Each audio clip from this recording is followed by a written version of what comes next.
Howdy, everyone. Welcome to Narrative Dissonance on Unsafe Space. I'm Carter. I'm Juliet. That person. Wait, that person? This is Juliet. This is a show where we talk about maybe things that run contrary to mainstream narratives of stuff. You can follow us on YouTube, Rumble, Odyssey, maybe Utreon. I can never remember our Utreon status. I think we're kind of there, but not live streaming. We're also on unsafespace.com. You can live stream. We put our live streams there. You can follow us on Twitter, _unsafespace. A couple quick announcements before we start. Book club. The next book club is September 25th. It is the Satanic Verses by Salman Rushdie. For those of you who are triggered by the idea or the title, it is not a satanic book. It is an I think it's just an anti-Islam fiction book that earned the author a $6 million price on his head and a fatwa. So, and a stabbing most recently. So he's decorated by the Muslim world in several different ways. And then after that, Juliet on October 30th is hosting Slaughterhouse 5 by Kurt Vonnegut. Yes, I'm excited. It's going to be a good one. And I have to say, if you want to do this month's book club and you haven't started, you have to start like right now because it's a long book. Oh, the Satanic Verses? Yeah, it's long, and it's actually not. It's not the hardest fiction read I've ever done, mostly thanks to Alex making us read House of Leaves. But it's also not the easiest story in the world. So you might want to start if you want to do that one. It's a good cultural reference to have under your belt and to know what that book's about. Before we even introduce our guest, we might as well. There's one super chat that popped up just to celebrate our being late. Your friend Paul says late and rainbow. I don't know what the rainbow part is. Maybe he's our just background. Beverly? Huh? Is it the background? We have a new background. He put that up before we were live. Oh, he didn't know. Yeah, There. I don't know. Maybe he means latte and rainbows are his two favorite things. I don't know. We are late. Thank you, Paul. All right, we should bring on our guest, who I feel like I should I don't want to do the whole intro. So L, a.k.a. SomeBitchIKnow, but you should know SomeBitch by now, all of you, because she's on this show enough. But I don't feel like I need to introduce her. It's a mystery to everyone. SomeBitchIKnow. Yeah. I know. Is there anything I should say about you? Like any you're definitely. I don't know. Any badass things you want said about you? We can just say them now. If you like people who drive 1997 Nissan Maximas, I'm your girl. That's your defining feature? I don't know. That's the first thing that popped in my head. I don't know what that says about me, but you know. And also that we were definitely late because of Carter and Juliet and not because of me. That's I can neither confirm nor deny this. Definitely not me. And my ongoing struggles with technology. That was we were having that's about all I got. Yeah, we were having a conversation before about how it's like, I don't know how, like, I was an electrical engineer. I spent decades in tech, and I still feel like a boomer sometimes. Yeah. Oh yeah. Well, I designed tech. I was like deep in tech, and now I still I can't find the right button to make StreamYard work half the time. I don't know. I know those feels. I know those feels for sure. Yeah. No, I feel bad now. Back as like a kid when computers really became a thing. I was like, come on, Mom, you don't know how to do, Club Penguin or something. And she's like, I don't even know what the hell Club Penguin is. Oh my gosh. Remember? Club Penguin. I don't know what Club Penguin is. So it's like an online game. It was everybody that age was obsessed. Was it Neopets? Well, I also had a Neopets account. I still have a Neopets account. Oh, did you really? So I was friends with one of the the first or second employee at Neopets. So we hung out with the founders a little bit, and they were all stationed. They ended up getting purchased by a bunch of Scientologists down in Glendale. And it was the weirdest environment to be in because they started populating his the name was entire Adam place. Yeah. And wait, what was her name? Was it Donna? I forget. Donna. Yep. I think it was Adam. I don't even know what a Neopet is. Yeah, I'm not. Well, yeah, I'm not sure anyone needs to know. No, I mean, that was like my first foray into like an internet community thing. Like there was like people that I would hang out with in like the chat room at like a certain time like day, and when like we wouldn't even like we would just talk about Neopet stuff, but I don't know. Look at us now. That was also one of the first forums where like there started to be creepy people that you had to start policing. Like I remember my buddy, like forums were just starting, and he was like telling me, "I think some of these people aren't 13-year-old girls." I'm like, "Uh-oh, that's a problem." That's a serious problem. No, and I think about it. So my best friend on the internet at the time was a girl from Pennsylvania named Betsy, and I gave her my home phone number. Oh no. Uh-oh. No, so and she was like, "I'm gonna call you." And I was like, no. She's like, I'm gonna call you. And I was like, okay. And so this was like back in the day of like landlines, right? I mean, I guess like cell phones were a thing, but like it was mostly landlines and stuff. And so like she called like the home phone, and I answered, and she went, "Hi," and I went, "Hi," and then like I hung up because I like didn't know what to do after that. And she and I both still have our Neopets accounts, and every now like I log in like once a year just to like make sure the account's still there, and to like just because it's still there. I didn't know the company still existed. It still exists. And so like I sent her a message because I saw that like her thing said like last logged in like 3 months ago, or is it something like that? And so I was like, okay, well, like eventually we'll cross paths. So I like sent her a message like later in life. I think it was probably in college at that point. I was like, "Hey, remember that time I gave you my home phone number? I'm really glad you were actually like a person." And she's like, "Yeah, I know." I don't know, it's funny. But no, like my dumbass, again, I was probably like between the ages of like 11 and like 14 at the time, and I had to have been younger than like 13, like 11 to like 13, and yeah, like I just gave out my home phone number because someone said that they were a 13-year-old girl the same as me from Pennsylvania named Betsy, and I was like, "I want to be your friend, call me." So yeah.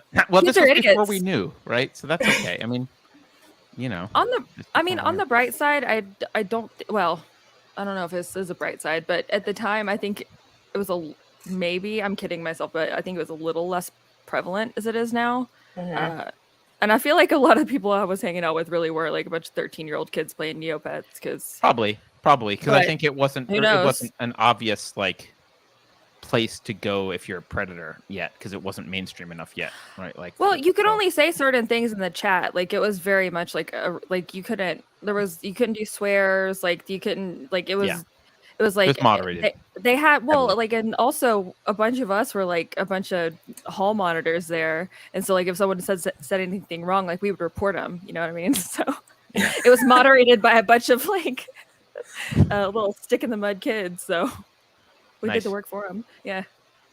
Well, good times. Anyways, you know, so that's Neopets. Yeah, I was gonna say, as exciting as Neopets is, that wasn't really what I was hoping to talk about today. But hey, speaking of Neopets, how about those politics? How about them? Smooth politics? transition. That's good. By the way, Steph says that it's always Paul's fault and never Elle and Juliet's fault. That's right. Steph knows. Yeah. Steph is my girl. Educating me. I didn't realize there could be female simps. Thank you, Steph. No, if there is any such thing, I'm a simp for Steph. So there. Yeah. Okay, fair enough. She's amazing. So wait, Neopets are kind of related to what I want to talk to you about today. Sorta. Because we do want to talk about kids. Neopronouns.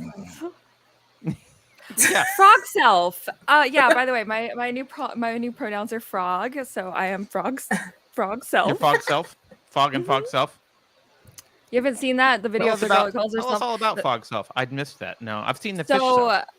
Oh gosh. Well, so there's a girl on TikTok who refers to herself or frog self as frog. I thought you said fog. No, frog. F as in frog. As in ribbit, not as in London. Like Kermit. Yeah, that would also be a way better way to explain yourself. just repeating the same word again. No, so there's this girl on TikTok. She goes by the name of the lesbian Snow White. So that's fun. And pretty much her entire account is going through different neopronouns, which are even worse than the pronoun brigade, because anything can be a neopronoun, and it can change with a feeling, a fleeting feeling. So if one is feeling like a frog, for example, which is the video I shared the other day on Gab, if one is feeling like a frog, you could refer to oneself as frog and frog self and things like that. So it's basically LARPing that people are trying to normalize and turn into a protected class. Like, yeah, but okay, I look. I know that there's just psychological damage here. So, but still. Hey, trauma is funny, so like I understand. No, I understand. I understand deciding to be a frog and LARPing as a frog. I don't understand what it means to feel Carter, do you understand that? Do you? I can intellectually get it. Like if we were playing charades and you were like, and I picked frog, I could be like, okay, I have to pretend I'm a frog, like in whatever, right? Oh, please act it out. I want to see. No, we're not playing charades at the moment, Elle. I gotta know if we ever all get together and we have like a game night, like am I gonna pick you as for like my team, or am I gonna be like, I don't know, Carter, I feel like you should go over there. Well, I'm very competitive. But I guess I'm trying to feel you out. What is a frog like when someone says I feel like a frog right now? Well, what does that mean? I think that the fact that you're even asking this question means that you are bigoted against frogs. So I think that well, I am. Yeah. Well, so let's start with that. Are you a frogophobe, Carter? No, I do. Are you think frogs are lower on my. I do have it. I am speciesist. On your frogs tadpole? are lower on my species hierarchy. Anyways, what? It's Labor Day, all right? I refuse to do any labor, so I'm going to make lots of jokes to talk about Neopets. I'm just kidding. No, I don't know. This is number 2 for the day, so. Oh, that's the problem. Who knows what's going to happen? This show is sponsored to you by Taurine. I don't think there's any of that in there. No, there's got to be taurine in there. No? Carbonated water, sugar. I believe that. Oh, no, taurine. Never mind. I lied. There it is. That's good for you, right? Yeah, that's what I heard. It hasn't killed me. How do we wait? So you're so a frog lady. Okay, let's get back to your. Oh, pronouns. Sorry. See, thank you. I need this for my show. I need someone to just like stand like over here and like ring a bell and be like, get back on track. Yeah, I'll sit in the corner and chastise you for meandering. Yeah, I need like write me on. I'll just shut up and I'll be like, Elle, you're supposed to be. It's 5 minutes have gone by and you're not on topic. I actually have a kitchen timer. It's magnetic, so I just like stick it to the leg of my desk, and whenever I'm working, I'll set it. I have to set timers so that I can remind, I do 15-minute increments to get myself on track, because otherwise I will 100% veer off. Can you believe that? I'm shocked. I set timers all the time. I have a constant 20-minute timer on my phone. I just am redo. Because then when you get sidetracked and it goes off, you're like, oh, I'm totally not doing what I'm supposed to be doing. I'm the opposite of you guys. I get so focused that 4 hours go by and I'm like, oh shit, I forgot to pick up my daughter or whatever. I don't know. Oh, poor kid. No, yeah. Man, you're going to pay her therapist a fortune in the future. I love that. Love that for her. I didn't actually forget to pick her up. It's a hyperbolic example. Mm-hmm. Because there's going to be people in chat now, and I'm like, he's a horrible father. No, you know what? When your parents forget you, you get some hair on your chest a little. It's an experience we all go through. Fair enough. I found a diary entry. I was going through my old journals the other day because I was trying to clean, and so naturally, it ended with me sitting and reading old journals, Yep. as it usually does. And I like wrote about how I got left behind in the car. We went to go visit my grandparents, and I was very upset about it. I don't even remember that happening, so I don't know if I was just making it up. I used to like dramatize my own life in my diary, like I wasn't just lying to myself. So I don't know if that actually happened or not, but it was funny. Yeah, I think childhood memories are often quite unreliable. Yeah, like 100%. Yeah. Anyways, what were we talking about? No, we were still talking about frog pronouns, but I never got there. Oh yeah. Okay. We never got to the lesbian Snow White is on TikTok. I'm being serious. It's a very serious conversation. There's a girl who goes by the name. All right. There's a girl. Very serious. A frog. There's a frog on TikTok who goes. Well, it depends. No, you don't know what she's called right now. Don't assume it's a frog. So she is not actually the frog. She is just the vessel that describes the frog. So she goes by the moniker the lesbian Snow White on TikTok, and she has recently, garnered quite a bit of attention for herself because basically her entire account is going through different pronouns, or I'm sorry, rather neopronouns, which are even worse, if you can imagine. Different nouns that people have turned into pronouns. Yes. Well, yeah, exactly. Because do you remember back in the day, like this was I feel like this era of the alphabet mafia in which like people were trying to normalize the concept of like, they called it kin, like an other kin. Do you remember that? Like dragon kin or whatever. Yeah. Okay. So neopronouns are kind of like the like alphabetified version of that, where people feel like they're on the, in all ways except for physical, I'm a wolf or that kind of shit, except for it could be a frog, or it could be a hell, I could pull up her TikTok right now and go through like the most recent ones, but so that was that's it. Like, what was it? Were we gonna go somewhere with that? Sorry. I don't know, you brought it up. I mean, this honestly, guys, this has to be the dumbest fall of a society ever. Like, this is how our society goes out, as people are like, I'm a tree. Okay.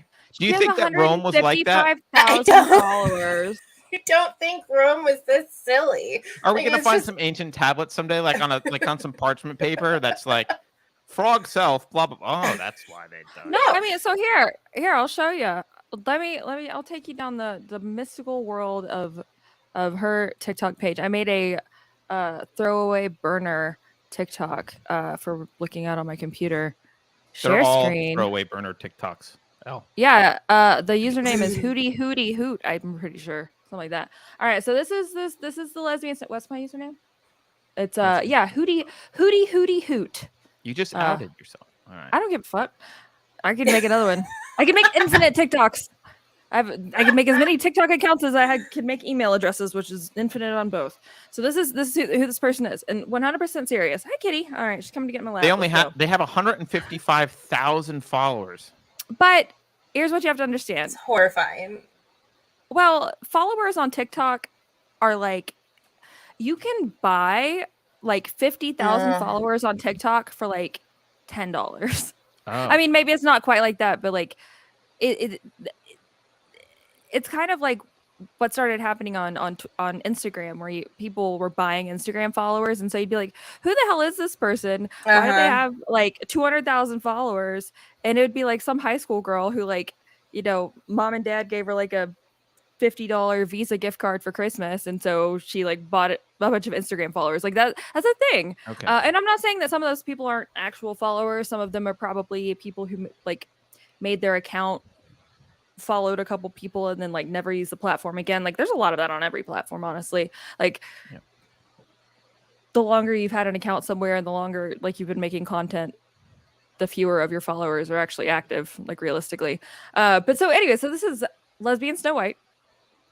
You are valid, she says with a shiny heart. 155,000 followers. The pronoun gal, they call me princesses. non-binary, which it's clearly a girl, clearly wearing overalls. And again, the whole account is going through dawn, dusk pronouns, softs pronouns. Wait, is this for crepuscular beings? Wait, look at play Sorry, dawn, my cat was dusk. about to stand on the. What is this? Stop. She's destroying the. Yeah, I know. Like, well, let's find out. So, which one do you want to pick? One Dawn, dusk. I'm totally interested right. in dawn dusk. I have no idea how loud this audio will be. Oh, hang on. Let me just. Am I sharing my audio though? Hang on. I don't hear it, but well, I haven't clicked it yet. Okay, I needed to click share system audio. Window. This one. Okay. Hi. All right. Sorry. There it is. You can, I think you'll have to add it. Oh, is it already? Never mind. Okay. I'm sorry. It's my first time using a computer. Okay. So which one are we doing? Dawn dusk. Dawn dusk. Okay. Thank you. Crepuscular pronouns. I think I have I have TikTok muted.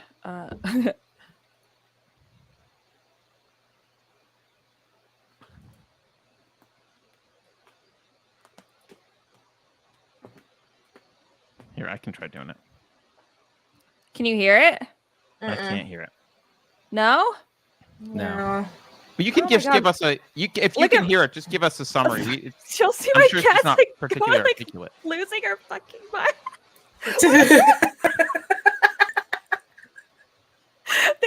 Things are quickly going south here at the Elizabeth. What is wrong with you? What's wrong? You okay? Ow. Okay. That's fine. She's just having a moment. Okay. I think I did it wrong. Hang on. Because I really feel like, no, you need to hear this. It's the only way. Okay. Yeah, no, it's funny. This is really funny. Okay, try it one more time. Okay. All right. Today I'm going to be teaching you. Can you hear it? Uh-huh. Yeah. Yes. All right. This is worth it. This is 100% worth it. Today I'm going to be teaching you how to use dawn, dusk pronouns and sentences, so let's go. Wow, those just sound so magical. It's because they are, and they are neopronouns. And neopronouns are pretty flippin' amazing, if you ask me. Oh my goodness, if you're part of the LGBTQIA+ community, please just listen. It is really important to our community that we don't toss aside other people's pronouns just because we feel like it's not helping our community. I just think it's so important that we support each other, that we're here for each other, because we all need it at one point or another, right? Honestly, everyone is going to have something about themselves that someone's not going to support. And maybe it's something that's really important to you. There just needs to be more support. And that will be like amazing. But anyway, Dawn is such a great person. Dusk's smile is so contagious. In fact, I saw Dawn make a whole audience smile. I think Dusk should be very proud of Dawn's self. Oh my goodness, see? We just made it through. If you need more help on how to use neopronouns and sentences, you can use any kind of neopronoun. When you use this link, it's helped so many people, and I hope it really helps you, and I hope you have the courage to come out with support for neopronoun users. And it feels kind of silly to say that, but it's true. We just need courageous people. Does it feel kind of silly? Don't you feel silly? I don't know why. Don't you feel stupid? Yeah. So that's it. So, okay. So it is she didn't really say what that is. Are you identifying as like a time of day? I mean, yeah, I guess it's kit per. It's just a feeling. It's like a fleeting feeling, and like I guess, like I said, the thing I could probably liken it to the most would be, the era of the like the kin on Tumblr-ish, like the Tumblr. But my understanding I'm not a kin expert, but my understanding was that this was like a particular, like you would go to a furry convention and identify as a thingkin, whatever it was, a dragonkin or whatever, at the thing, but you wouldn't go to work the next day and be like, I'm a dragonkin. You would just go back to work, and it was like but see, well, exactly. No, I mean, that's the thing is like, like, sorry, your friend Paul says, you go, buddy. Have you ever heard of a little event called DashCon? No. Dash con? Oh, well, you're probably better off for it. Anyways, you should look that one up in your spare time. But so, yeah, no, you're right, though. It used to be more of like a thing that, okay, like you'd go to like your little events and you'd have your good time. And, but you don't try to, like mandate its like acceptance at your workplace, because who in the right damn mind would do that? But now, again, under the it's just the gays want to get married umbrella comes, the frog people, which is distinct from the lizard people, which I do actually think exists and should have different pronouns. And Albert also Gorilla is a we should lizard stop person. electing. Yeah. You think I'm joking? I'm not. No. Okay. So wait. I'm not. Albert Burla is 100% a frogman. Have you seen him? Albert, the CEO of Pfizer. Have you seen him?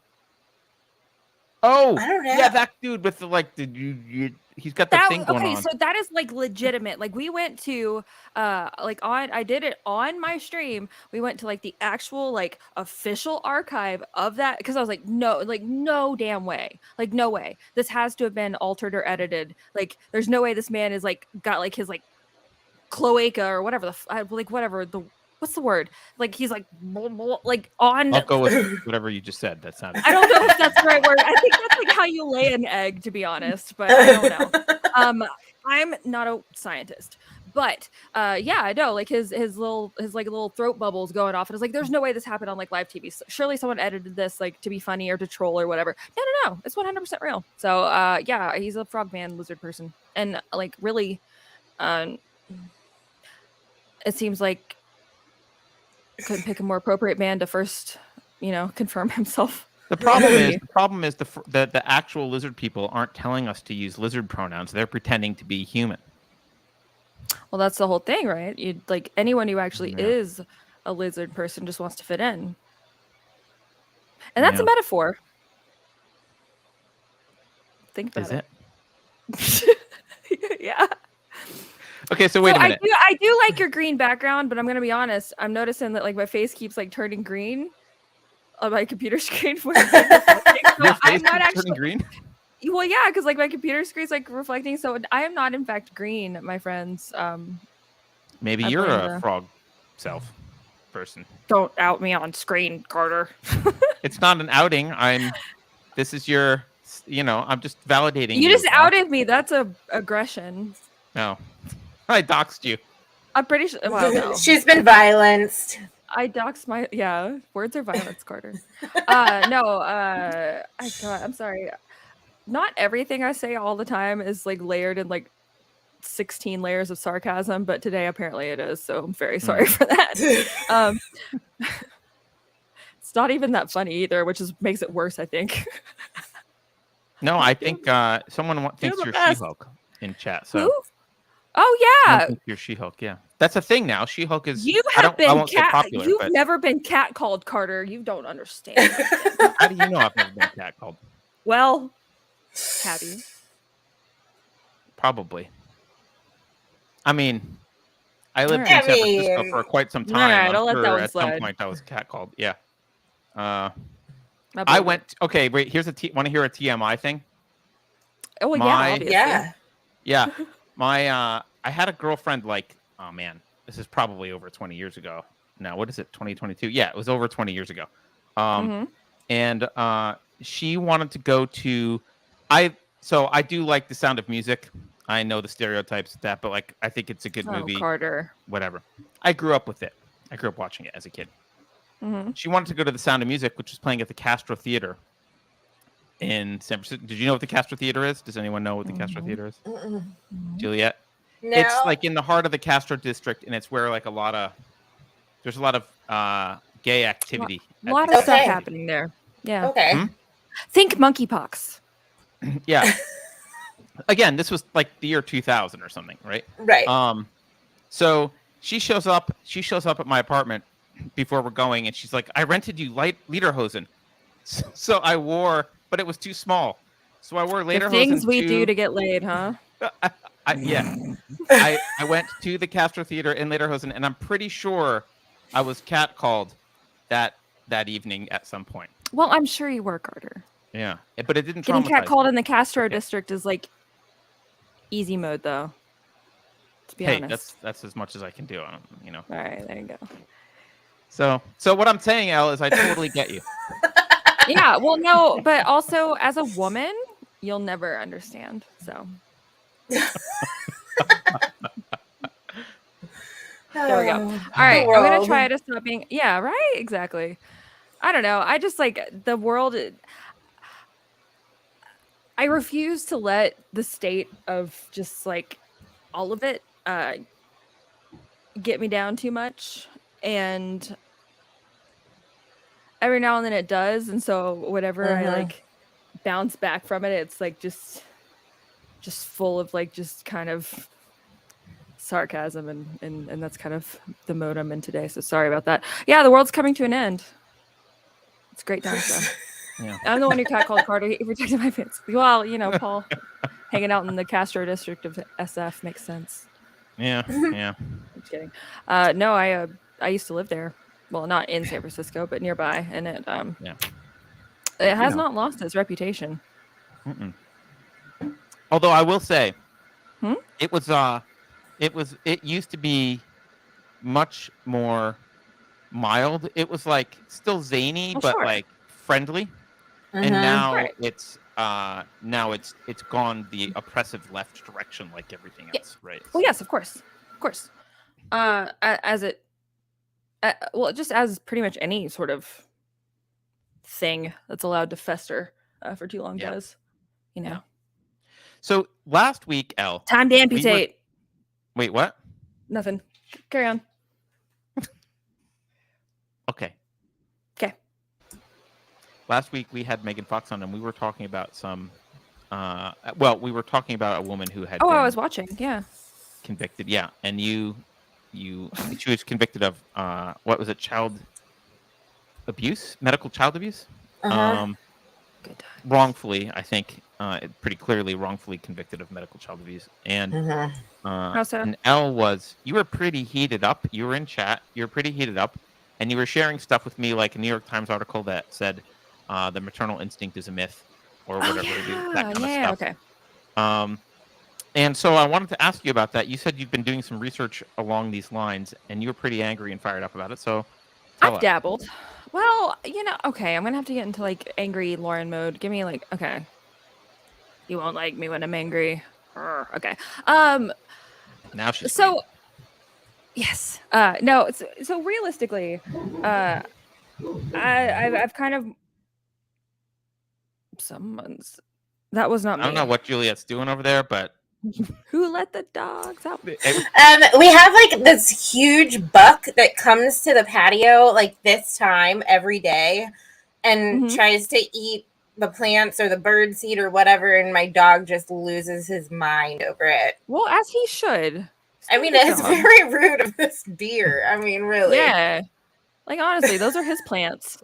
Right. He doesn't eat them, but like, what if he wanted to? Okay. I live in such a populated area, so having this gigantic buck just like walking around the patio is just, the world has gone mad. About deer meat and the acquisition thereof? Well, definitely no hunting where I live. I mean, the only way we can really cull the herd around here is at night by accident with your car. Not advisable. But a lot of places have a like a rule about like if you hit a deer with your car, like you can't keep it. Yes, a lot of places do have that. I know Pennsylvania has that rule, which is oppressive, I think. It is. Although Pennsylvania has that wasting disease that it's weird. It's some like virus that they're trying really hard to keep from jumping into any other population, which is why they don't want, like, I think West Virginia and Pennsylvania, if you kill a deer, you're supposed to send a sample of the meat off and not eat the rest of it until you get the results, because they don't want people to eat any deer meat. Like if the deer was infected with, I think it's called chronic wasting disease, but they basically just starve even though they're eating. It's a very weird thing. You know, it's interesting though, because I've never really heard of like I'm sure it happens, but you don't really ever hear about like the human population in the United States, like, you know, an outbreak of wasting disease due to like contaminated deer meat. And to me, again, I'm like a conspiracy theorist, crazy person, so don't listen to me, but that just sounds like the government trying to prevent people from like providing for themselves food. Right. To be very honest. I could see that. I don't know that for sure. I'm going off a knee-jerk reaction. There could very well be a lot of like illness and death every year from that, but it's not something you hear about. Well, you know, if you would just eat the bugs, Elle, you wouldn't have to worry about chronic wasting disease. I killed a bug like earlier today, and I didn't even eat it. I just threw it in the toilet. Wasteful. Gosh. Okay, here we go. I found this on Center What's for up? Disease Control and Prevention. Here, wait. I'll put it up. The deer population in Michigan last year and the year before had COVID, so that was fun. They were vaccinating the deer population for COVID. Really? Yeah. Oh yeah. In case the deer sneezes on you, what's the? Fun thing. They are now like this is like the season. 'Tis the season where they go and just like airdrop rabies vaccines like all over like the South. So that's been fun. They just aerosol the entire South with rabies. That's fun. Mm-hmm. I mean, isn't that an injection? How do you do that? Oh no! They can just drop it from a plane to prevent. Is this wildlife. Are you venturing into chemtrail territory, or is this real? No. Hang on. I just want to make sure. Okay, so I'm going to share this though because this is going to validate Elle a little bit. Not that Elle needs validation. Sometimes she does. Man, my computer's super slow. I think it's because I'm in California and we have no, like, it's super hot. I don't know what's going on. So hot. What are you, Paris Hilton? Okay, you guys see it now? Oops. Did it go away now? Oh, there we go. I see it. Or is it still there? It's there. Okay. Chronic wasting disease. This is from CDC. Chronic wasting disease is a prion disease that affects deer, elk, reindeer, sika deer, and moose. I think prion diseases are like a folded protein or whatever. It's been found in some areas in North America, blah, blah, blah, blah, blah. To date, there have been no reported cases of chronic wasting infection in people. Mm-hmm. However, some animal studies suggest it poses risk to certain types of non-human primates. So I think, Elle, your conspiracy theory that this is just being used as an argument to stop you from hunting wins. Because unless they're worried about monkeys eating deer meat, I don't understand. Yeah. Oh, and it's like a few years ago, in the height of COVID, they were like telling everyone that they needed to like throw out all of like their backyard chickens because they were like detecting salmonella on the shell of the eggs, and it's like, yeah, no shit, you don't eat the shell. That's where salmonella is. They don't like people being able to like source their own food. Anyways, yeah, no, I'm not first of all, Carter, I don't like this like little snarky tone you took about chemtrails. Like, I don't, because for everything you turn your nose up at, there's an inkling of truth in. Second of all, put that shit up, Jamie. Sorry, I want to act like Joe Rogan for a second. Go ahead and share. She's gonna prove chemtrails now. No, I'm not. They drop little bits of vaccine out of planes. This is from 2020. Firing it up again for 2022. Like, just because you've never heard of it doesn't mean it's a bunch of malarkey. This is from the USDA's website. I didn't say it didn't exist. I was just surprised that it existed. I thought they had to be injected. That's why I asked.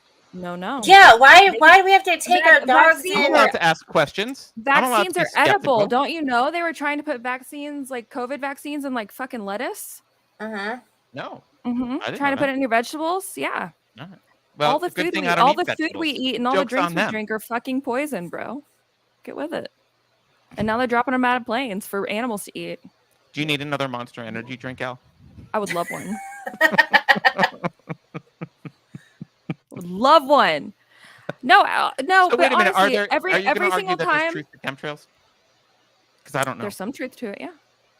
100%. There's something going on there. Cliche. 100%. See? I don't know what it is, but there's something going on. It's not. I do get a little cringe. Someone says they're real. There's patents for them. Okay, whatever. Oh.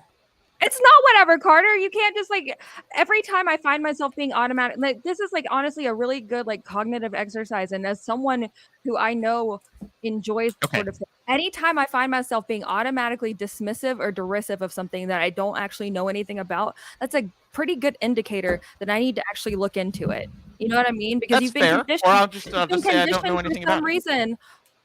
You've been conditioned for some reason or another to like be like, no, those people are crazy. I have been. Yeah, absolutely, I've been. Because like some of the people that say that stuff are crazy. Are they?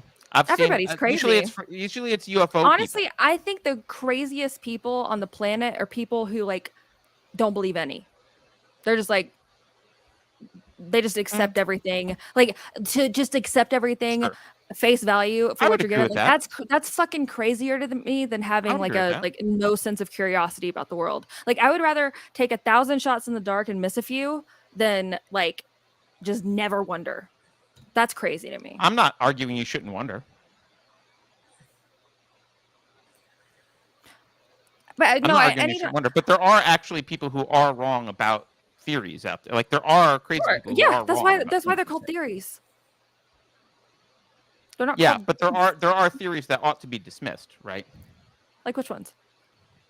Well, if I just said like I was abducted by an alien yesterday, like you should kind of dismiss me unless I that's a claim that I'd ask you to explain yourself.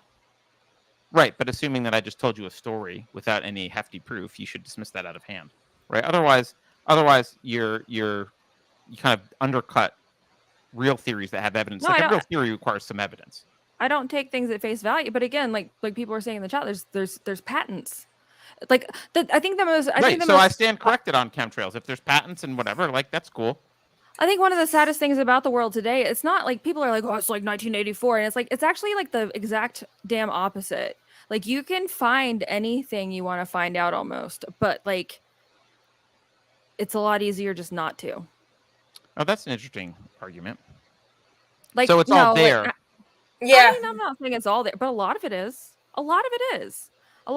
And it's a lot easier to just fucking not and look at cat memes or something. Which don't get me wrong, with someone with a healthy folder full of cat memes, I get it, and you can't just be like always.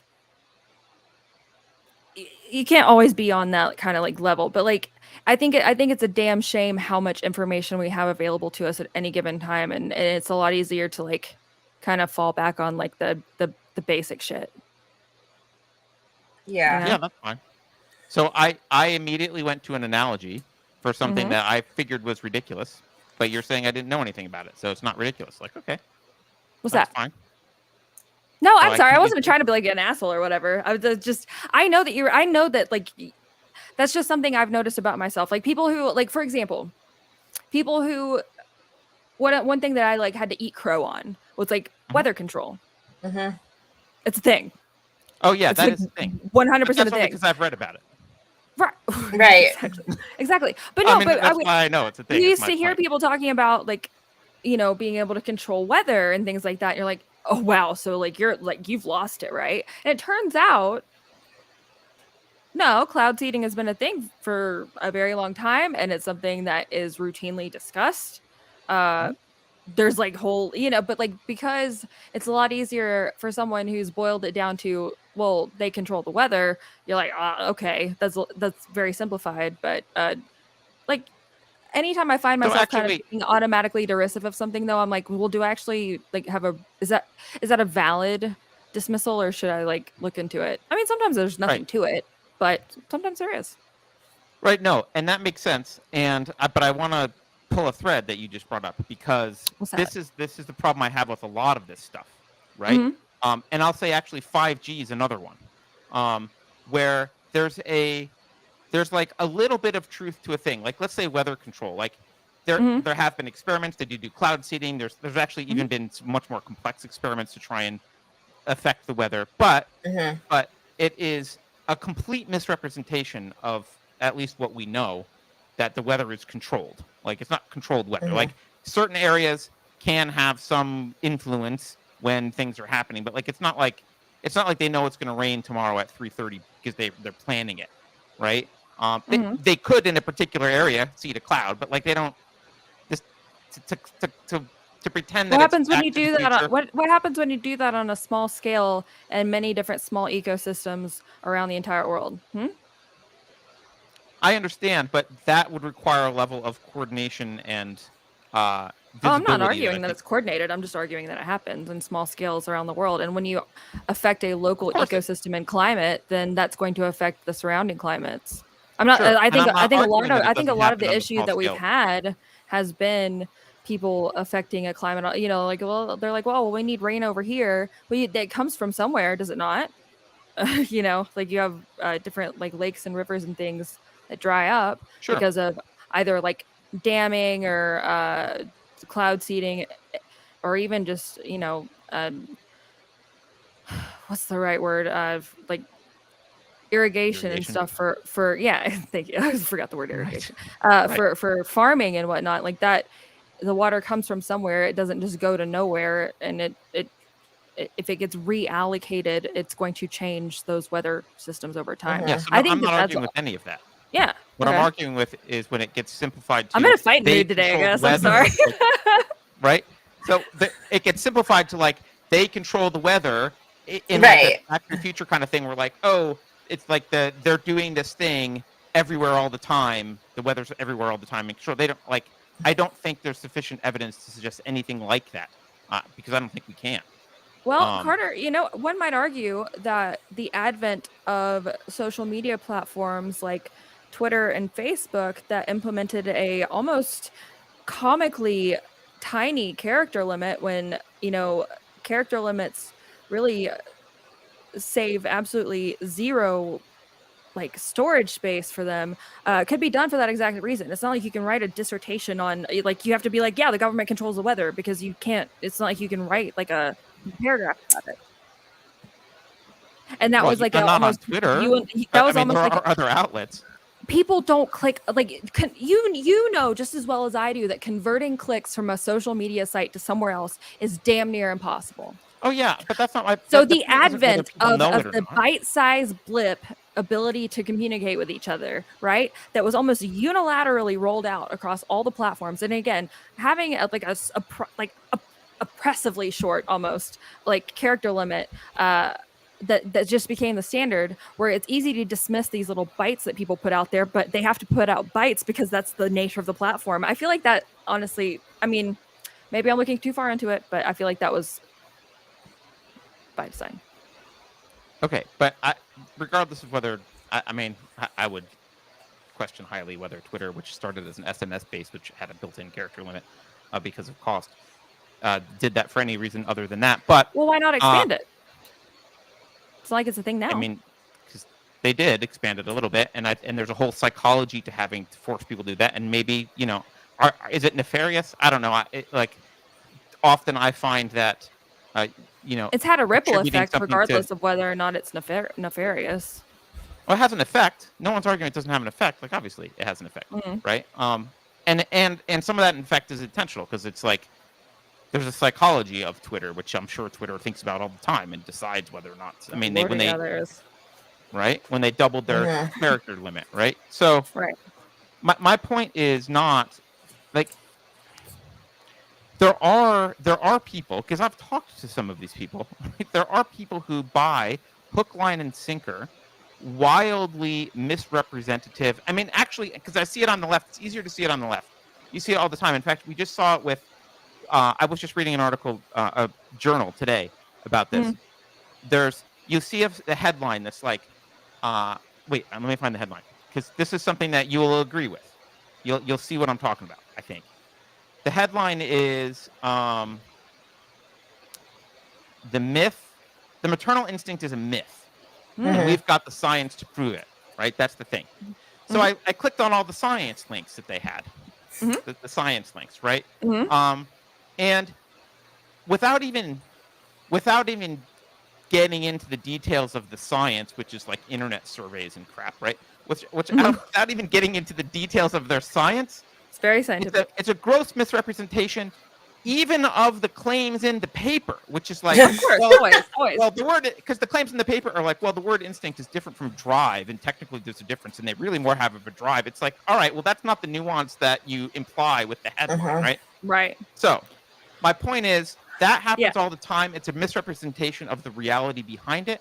And the same thing happens with stuff like weather is controlled and chemtrails, I assume. I don't know the chemtrail one, but like I know it happens with 5G because it's something I've looked into. Like they take a little bit of science, they take a little bit of like there is some legitimacy to some claims here and there or some concerns, and it gets blown out of proportion into like a crazy tinfoil hat wearing kind of thing, which I think delegitimizes real concerns that should be spoken about with respect to the subject, whatever that subject is. So if weather control is causing a problem, then being nuanced about it in some respect is important. Otherwise, when you make statements that are like over the top and hyperbolic, you get dismissed as well. You should. Well, listen, I mean, disagree, but that's all right. There's an aspect of this here that to me has smelled slightly fishy with, I mean, like exactly what you're saying, that like a lot of these things, like conspiracy theories that have truth behind them, but are really easy to like just dismiss immediately, especially the way they're initially become popular on social media and shared. You know, you just see the claim and you're like, this person has lost their mind. Like they're not explaining anything. They just say something. And for me, it goes back to whenever that was, that like the true like anti-vax movement in parents popped off on the internet. And then, you know, there are all these outbreaks and they were really vilified. Now, at the time, it's like that was with measles. Right. At the time, everybody was kind of like, dude, what's your problem? Everybody else gets it. Like, everybody else is fine. But then you go down the road further and it's like, wow, there actually was some validity to some of the things that they claimed. But now, because that was in all of our, like, subconsciouses, like, it made it really, really easy to immediately dismiss and vilify anybody that had that same attitude this time around. When we had way better evidence and way stronger, you know, like easier to understand reasoning, but because we all already had heard this type of thing, I think it just made it really easy to be like, oh, they're crazy. They're one of those people, you know, so I think some of the stuff that probably is true, I think they're intentional in spreading it in a very simplistic way that sounds insane. Right. And something that happens, I think, when what you're saying, let's say that you want to say a relatively nuanced, even semi-nuanced, you have a position on something based on like real data, like you've done research. Let's say you're L and you're up for, 27 hours researching something really deep and you've got spreadsheets. I'll never do that. Know it. I know. But theoretically, if L did that, right? Yeah. So, and you come up and you make your point and you say whatever it is you're saying, like, look, I think this is what's going on. Here's some evidence I've got. I do think what happens often is the other side will take that and they'll intentionally want to make it look hyperbolic so that L looks crazy, so that you don't listen to what L has to say because, right? So I think the other side can do that. Also, everybody does it. There are people on that quote side who are just like, they want it to be crazier than it is. Like, it's crazy enough. But like we could talk about the Pizzagate thing, right? What's going on, the truth of what's going on there, and like I've been waiting forever to talk about Pizzagate with you, Carter. Can we say that on here? I don't know, but like there's a lot. Let's not get into it so we don't get banned from YouTube. But there's a lot of evidence that there's some pretty weird stuff happening, right? Oh, yeah. One shot was fired and it killed the hard drive and the one computer in the place. Yeah. Right. Right. So like there's a lot of weird evidence there, but it's then used. Then people will say over the top things sometimes about stuff, and then it will all get dismissed because. And now we're not looking at it because it's dismissed as like this over the top thing. So I do see that that's a real problem, and I think the onus is on the people who communicate this, to do it in a way that is not over the top, just backed up with like evidence. Like, this is what I'm saying. I'm not saying that there's a weather service secretly and that they know it's going to rain at this time tomorrow and they're going to do this particular thing in all these places all over the world. But I am saying, maybe Ella's saying that, but whatever. What I am saying is there are methods to do all of this. Here's some examples of it being done. Like, is there a level of orchestration? I have no idea. Like, I don't know the evidence for that. If someone has evidence for the orchestration, fine. Like, that's something we can talk about. But like, that's a position that kind of goes like, here's my evidence. It goes that far, no farther. And after that, we can speculate about what could be happening. Sure. Right. Which is different than the aliens are here, I know for a fact, because blah, blah, blah, blah, blah. Right. Because Nancy Pelosi, which is a pretty good argument, but still. Well, you got me Is there. Elle talking? Because she seems like she's quiet and I don't hear her. No, I'm thinking. Oh, because I think the audio and video is out of sync for me. So you were talking, but then you weren't talking. Oh, there we go. Is it better? Yeah. Okay. Oh, no, I know. Okay. No, right. Was it? Oh, no, I was just thinking. No, well, that's the whole thing. Is that everything these days is often about, we see one of the things that's used almost like across the board is that clip of all of the different local news channels all saying, this is incredibly dangerous to our democracy. You know what I mean? Like, where everything repeats it all day long. But realistically, and this is something that I like, while it's hard to break out of this cycle, and I fall victim to it all the time. Realistically, if you spend your time paying attention to what's being said about the quote unquote talking points of the day, whether or not you're reading mostly people talking about it from your side or the other side or anywhere in between, you're kind of falling victim to that too, because you're just seeing people say the same thing from different like angles, like basically in different fonts. And like, it's hard to break out of that cycle. There's very little long-term like recollection of things, connections of things. And I don't know, I don't have the right solution for that, other than that's why I have my crazy person wall on Graph Commons. That's why I have multiple spreadsheets where I try to like track things long term and find and identify patterns over time, which takes time and takes a lot of effort. But like, I think that's one thing that we're like dreadfully lacking on. And it's again, the nature of the thing is everyone wants to have the gotcha. Everyone wants to hyperbolize something that someone said once and ridicule it for 8 hours and then move on to the next thing to take the snippet of, and everyone analyze it 1,000 ways to Sunday, and then it's a vicious cycle, and it keeps everyone bored when they have to talk about the same thing, and people don't like that. Like, we have split second attention spans now. I used to find myself, I don't find myself doing this nearly as often anymore, but like there was a time in my life where I would like be laying down to go to bed and I would have my white noise machine going. I would have a laptop on my bed propped open with some sort of like show on that I would fall asleep to, and simultaneously, until the moment I fell asleep, I'd be on my phone, like scrolling on it, like reading and also watching other shit. And I was like, how much like overstimulation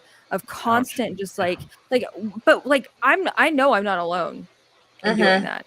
I know. No, not at all. I know that plenty of people do that. Well, I know like that. tape over little lights that are on things because I want it dark, and I still keep the white noise. I love white noise. Well, it's actually, I have like one that it sounds like being in an airplane cabin, because nothing will put me out faster than being in an airplane. Like I'll sleep the entire flight. Oh god, so good. So like that's what I listen to go to sleep, and I don't bring my phone to bed anymore. Like I do like things like that. Like I used to like completely overstimulate myself constantly, like until the moment I fell asleep. To like the moment I would like wake up with enough time, like before, like when I used to work for the contractor I used to work at. Now that I've had to kind of create my own little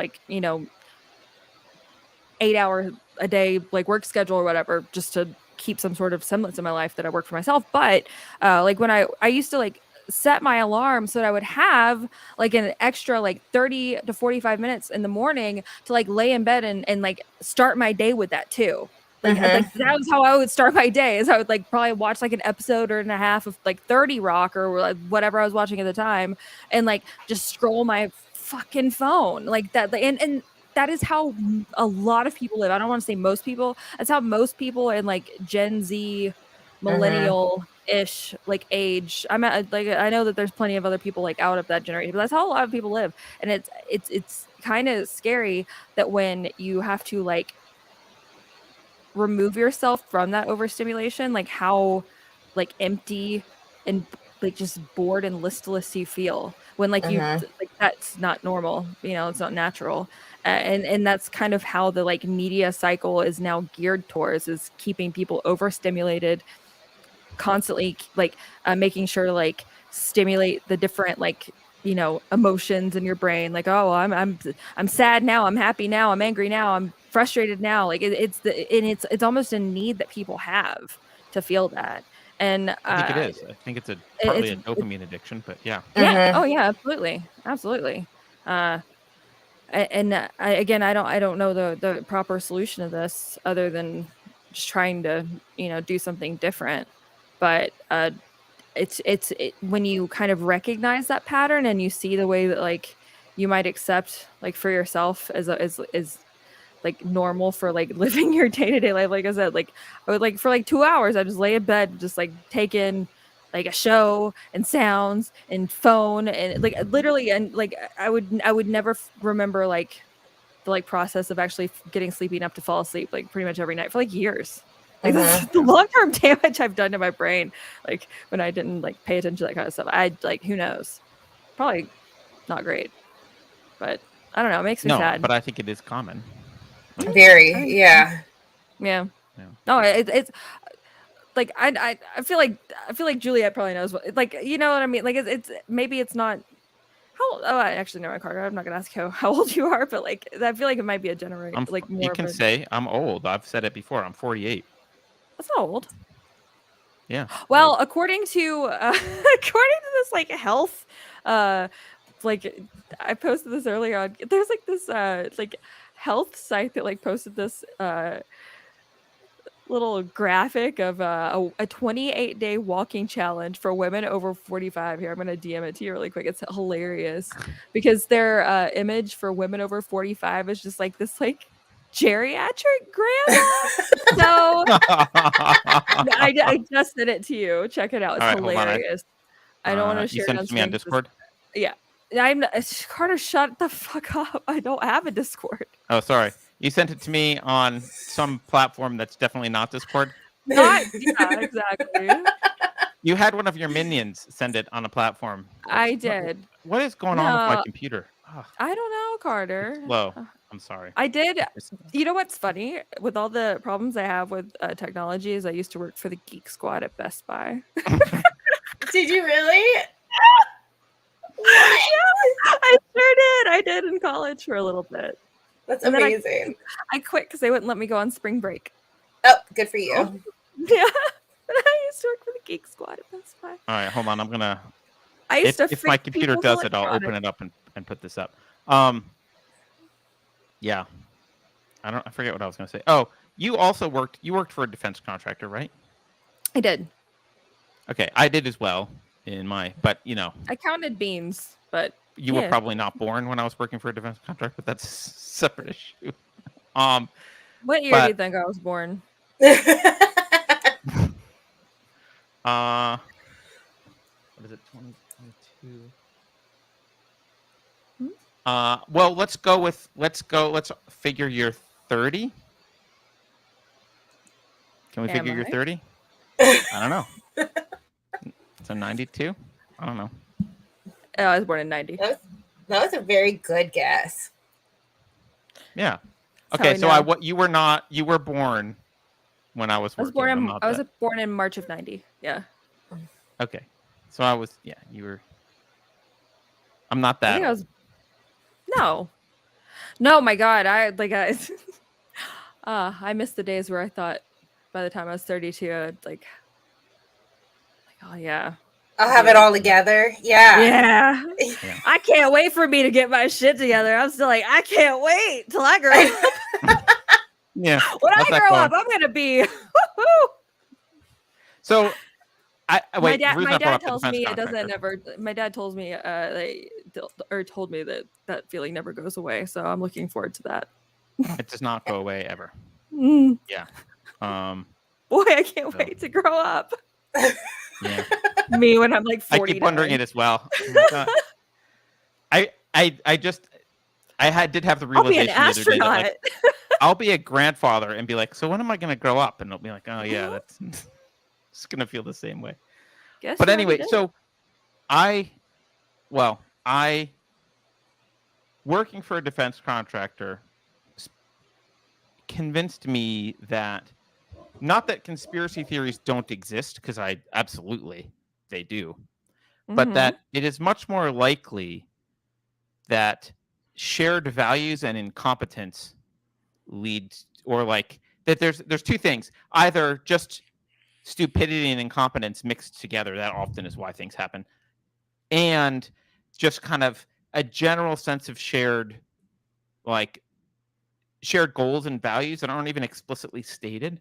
But if someone so imagine how, if you want to imagine CNN and NBC and the New York Times conspiring. I try not to. Oh, okay. Who else? No, as you said, imagine CNN and the New York Times, and I said I try not to. But yes, go ahead. Yes, yeah. They conspire together. Yeah, imagine they're conspiring. They don't really have to say much except for Orange Man bad, right? And like, so if you think about that, they don't actually have to have that meeting, because they already know each other thinks Orange Man bad.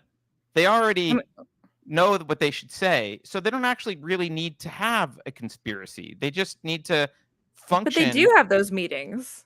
No, I'm sure they do sometimes, right? But I don't know that they have them as often as you might think. So like, even when they use the same language, well, AP and Reuters put some stuff out, or they all copy some shit from a White House press briefing, and like, they're lazy. They're all bought into the same like agenda by default. So half the time they're going to end up with the same language anyway, because they have the same primary source and they all have the same agenda. So like, they don't really even need to say this is the language we use. They might sometimes have meetings about that. Like, I'm not putting that past them, but I don't even think it's necessary all the time. I think we think that a lot of what they need to do has to be this closed door conspiracy stuff. The only I think the most common conspiracy are the ones that are right out in the open, like the World Economic Forum. There's not like, I mean, there's probably closed door stuff we don't know about, but there's enough just publicly facing that's like, this is what our goal is. This is how we're going to accomplish our goal. This is the propaganda language we're going to use. These are the tools we're going to employ. These are the governments we're going to go after. This is how we're going to go after the governments. And this is our long-term rollout strategy. Like, there's not a smoky room where they're having this conversation secretly. They just write books about it and have conferences out in the open.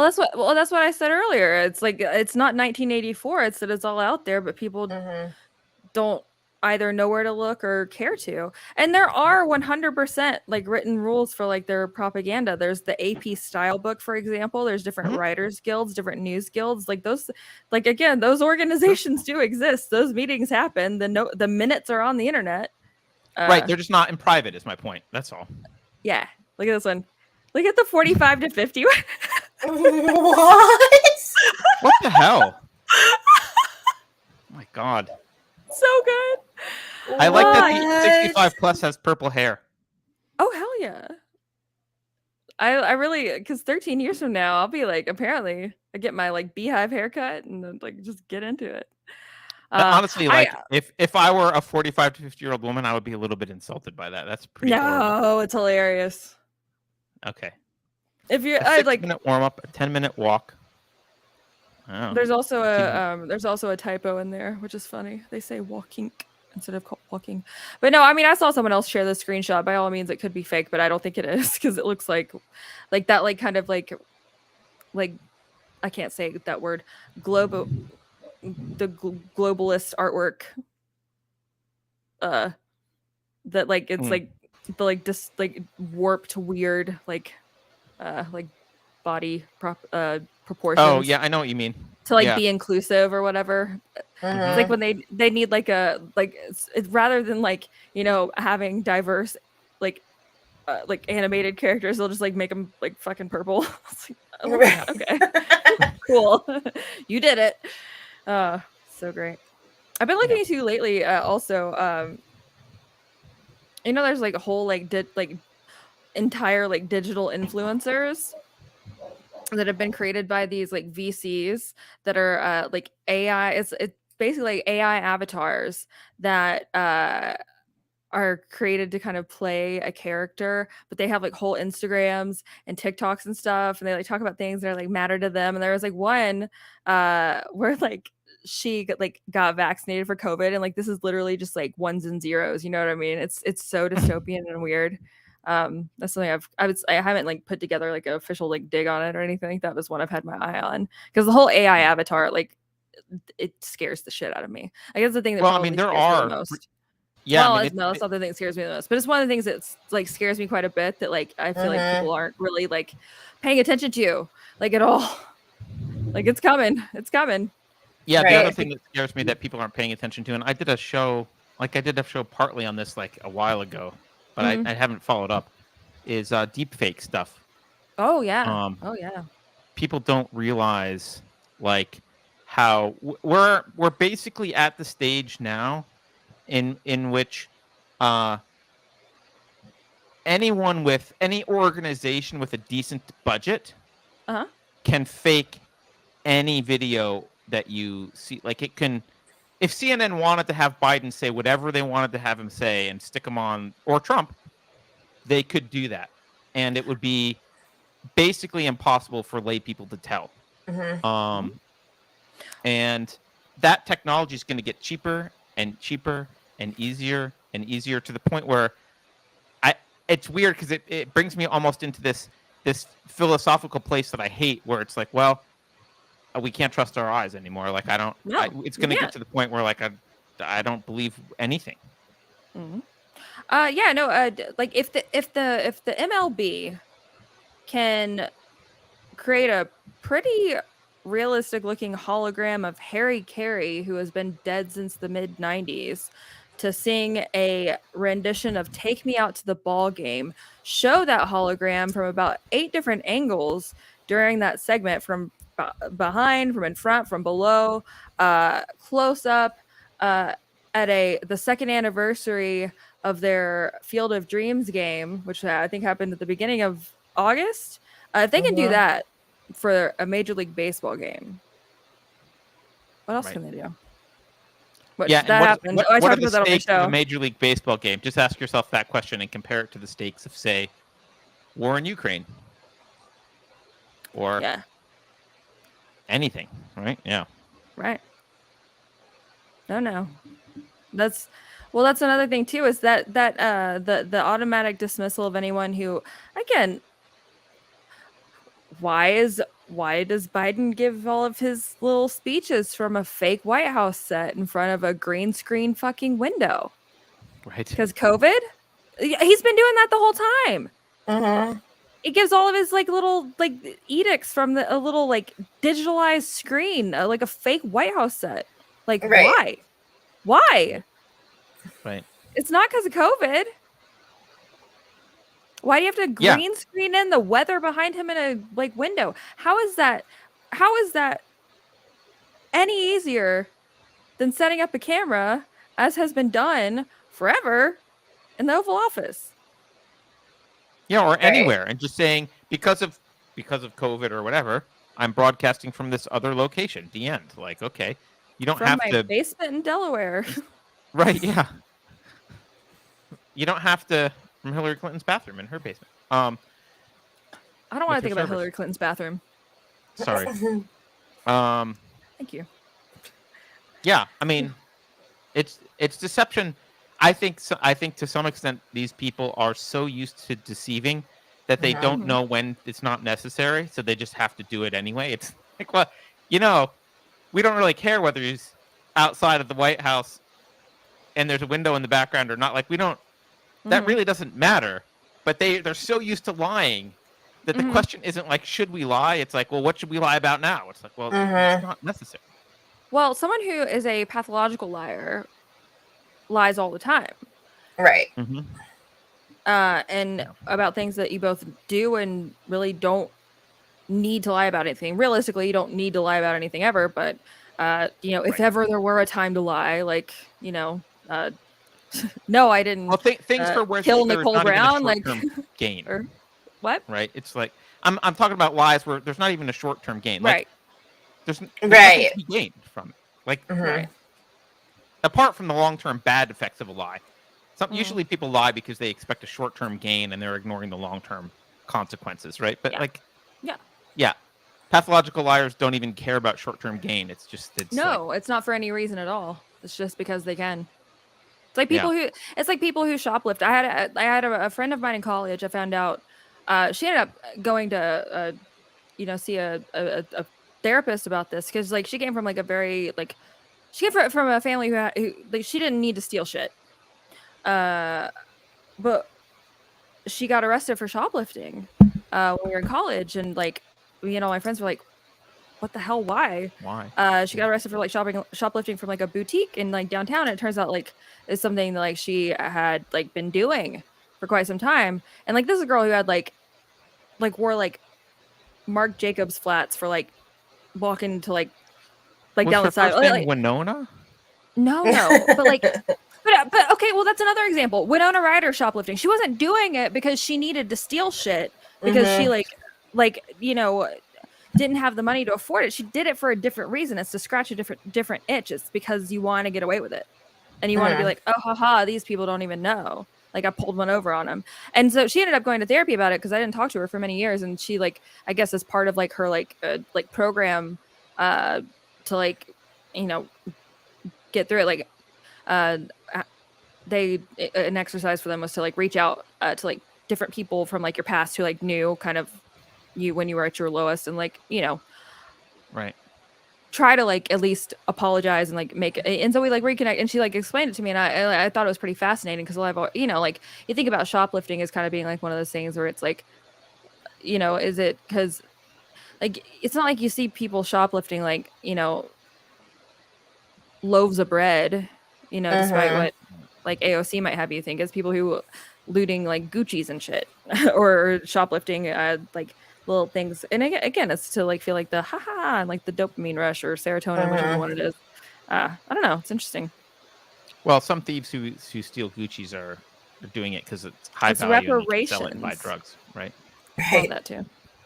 Yeah, but you're right. A lot of it's just I can. Yeah. I mean, especially now in the Bay Area because we don't prosecute any crimes below. Yeah. I think it's $800 or $900, right? So, like that's people the just dumbest all these thing. videos you can look. They just walk into stores and steal crap and leave. Yeah. Well, no. When you see someone, it's like what was that show? It was like Supermarket Sweep. Oh yeah. Or, like remember? When like, I used to be obsessed with that show as a kid. Like I used to have like a plan. Like if I ever got to be on Supermarket Sweep, like what I would do, like where I would run to, because they would always like waste their time with like the cheap stuff. I'm like, go for like the oils, go for like the expensive like truffle oil and shit. But anyways, no, like you watch people who basically look like they're on that show, like now, like arm sweeping like whole like racks of stuff into like a sack and like running out the door like the Grinch, like with like it's almost cartoonish, like the like like the bad guy with like the sack thrown over his shoulder with like the high like tiptoe or whatever with like a dollar sign on the burlap sack or whatever. It's what it feels like. Is like they don't. It is as obvious as that because they get away with it. It's very cartoony. Remind me after the show to tell you a Supermarket Sweep thing. Were you on it? Did you win? I'm not. No, I wasn't on it. I'll tell you after the show. So, wait. I do want to get back to kids for a second. Right. Because I am of the opinion that. So actually, I put this sign behind me because of this today. This hatchery is from. If you've ever read Brave New World, they have a hatchery for kids, and they classify them. They have a caste system. It's like alpha down to epsilon or whatever it is, or gamma. I don't remember. Right. And they need a certain number of alphas to run things, and certain, and lots of gammas or whatever to sweep the floor or whatever. I don't know. And so they program them, basically. They raise them. The state raises them. There's no parents. And I feel like maybe this is my own self-consciousness. I feel like sometimes when I talk about this, I appear to be a tinfoil hat wearing crazy person, because I'm the person saying the state just wants your children for themselves. They don't want you to be involved as a parent. This is actually the direction they're going.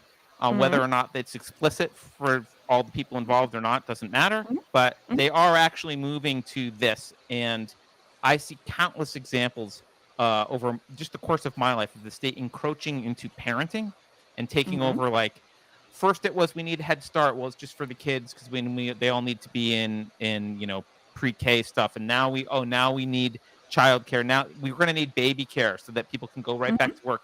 All this is going to be government subsidized and or government run eventually. You see this happening. First couple years of college. Yep. First few years of college. Now I've seen talk about, hey, there should be a national service requirement for a year, blah, blah, blah. Now that's they don't mean the Marines, by the way. No. Although, even if they did, they would just turn the Marines as they are into what they're doing with the rest of the military. So, like, this is I'm concerned about, and I see the state of, you've turned me onto this. You had me look at this. The state of California's got their, what's it called? Cradle Career program that they're working on. They want to be, and it always starts off, it always is presented as we care about kids, and if you don't support what we're doing, it's because you don't care about children. Well, yeah. I'm throwing that out to see how you react to it. That's all. No, I mean, it is. No, sorry. I something crossed my mind, something to show you, and I'm wanting to find it really quick while we're talking about this. But no, that's always been the basically since the beginnings of the public school system as we know it, which was like really got its foothold in the. I mean, granted, there was like the schoolhouses and all that before that, but when there was like a federalized education system, and then the education standards started to be set. The onset of this was out of the goodness of John D. Rockefeller's heart, and there was a book or like a little short essay that was written in, I believe it was 1913. The Rockefeller Board of Education. Like one of the worst years in American history, by the way, on like so many levels. But that's a separate conversation. Yeah, sure was. And then a lot of things were established out of that. Just again, anytime there's any sort of chaos, what is it? Out of chaos order, or out of what's the Freemason thing? Shit, I can't find this right now. But there was they wrote this thing, and the way they talked about the families, and the way they talked about the kids in the families, and the way they talked about it, it's really just very they don't think that it's like the unwashed masses. Hang on, I've got it right here. Hang on one second. I'm gonna pull this one down. Sure, go ahead. I did a, what is it? Okay, it was 1913. So the Rockefeller Education Board in 1913, it was written by a guy, Gates, no relation to Bill, but the people yield themselves with perfect docility to our molding hand, literally written in some of the founding papers of this. And they talk about their like divine birthright, these men who were born to lead, whose families had prepped them for like millennia. They were part of these like important bloodlines. Like, I mean, like this is all out there. When you start mentioning this stuff and talking about it again, people think you're absolutely psychotic. But again, this was the Rockefeller Education Board was codified by the United States Congress at either the very beginning of, I think it was the beginning of 1913. So the people who talk about the bloodlines, like ruling the United States, the perfect docility of the poor, unwashed rural masses that they wanted to create the education system for. Like people think that you're absolutely nuts, but that was codified into law by our Congress. And purely coincidentally, yes. The Federal Reserve, which I'm sure the Rockefellers were not involved in at all. No. Established in 1913. Crazy. That's crazy talk. No. No.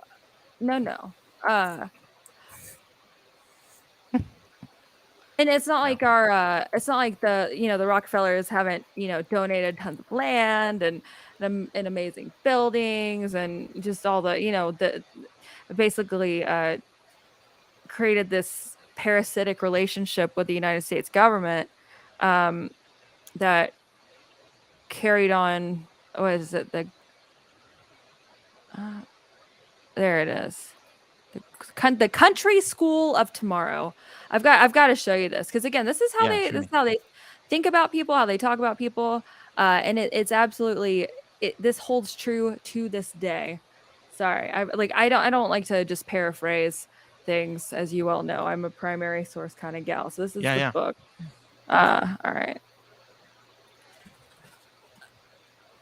Share screen, screen 3. Squash.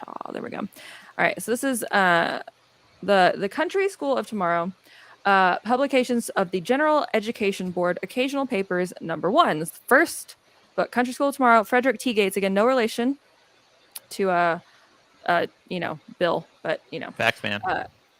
Yeah, right.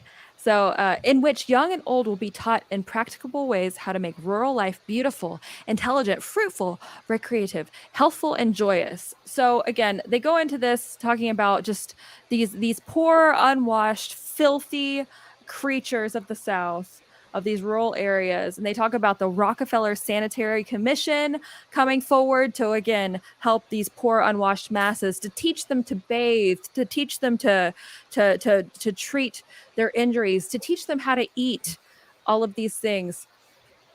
It's really quite sick. And so then they talk about, is there aught of remedy for this neglect of rural life? They ponder in 1913.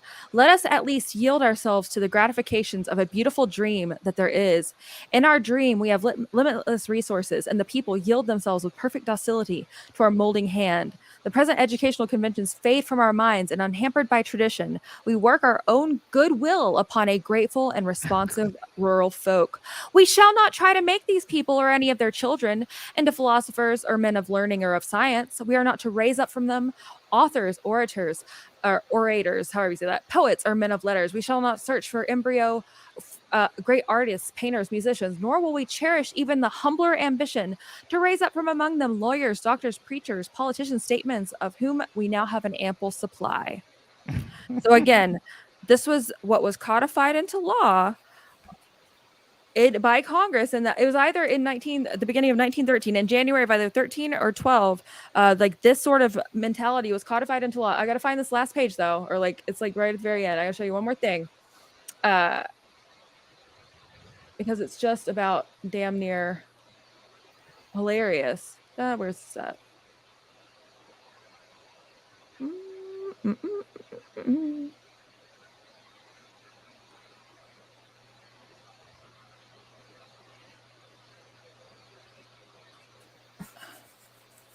Sorry. No, it's talking.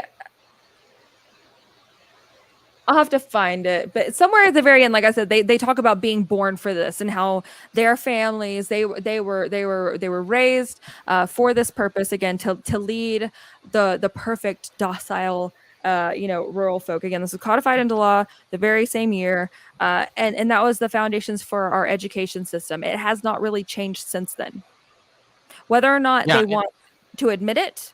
Again, the people who run it, the people who hold it up, they again were also created for this purpose. Yeah. So people who were born with this, live and die within a system, are often not aware that it even exists. Mm-hmm. I think something people don't realize is this is what you're saying is applicable to the entire progressive movement. That's what the progressive movement was. Yes. And is today. But it was the creation of a large administrative state. You notice how the most disturbing thing there isn't.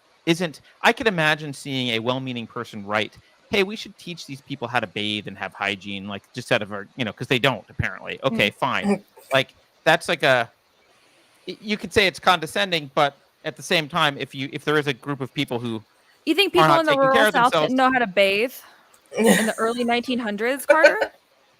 I don't know. You think that was really true? Possibly, yes. You think like your great grandparents didn't know how to bathe? They weren't in the rural South, but mine were. They knew how to bathe. Yeah, possibly. I mean, certainly bathing standards. I mean, my great grandparents would have been born. Yeah, so they would have been like teenagers and they would have been born right around the turn of the century, right? My grandparents were born in my grandmother was born in 1937, and she's still alive today. She knew, obviously older, right? So I know you're like at least like 60, right? Yeah, I'm like 80.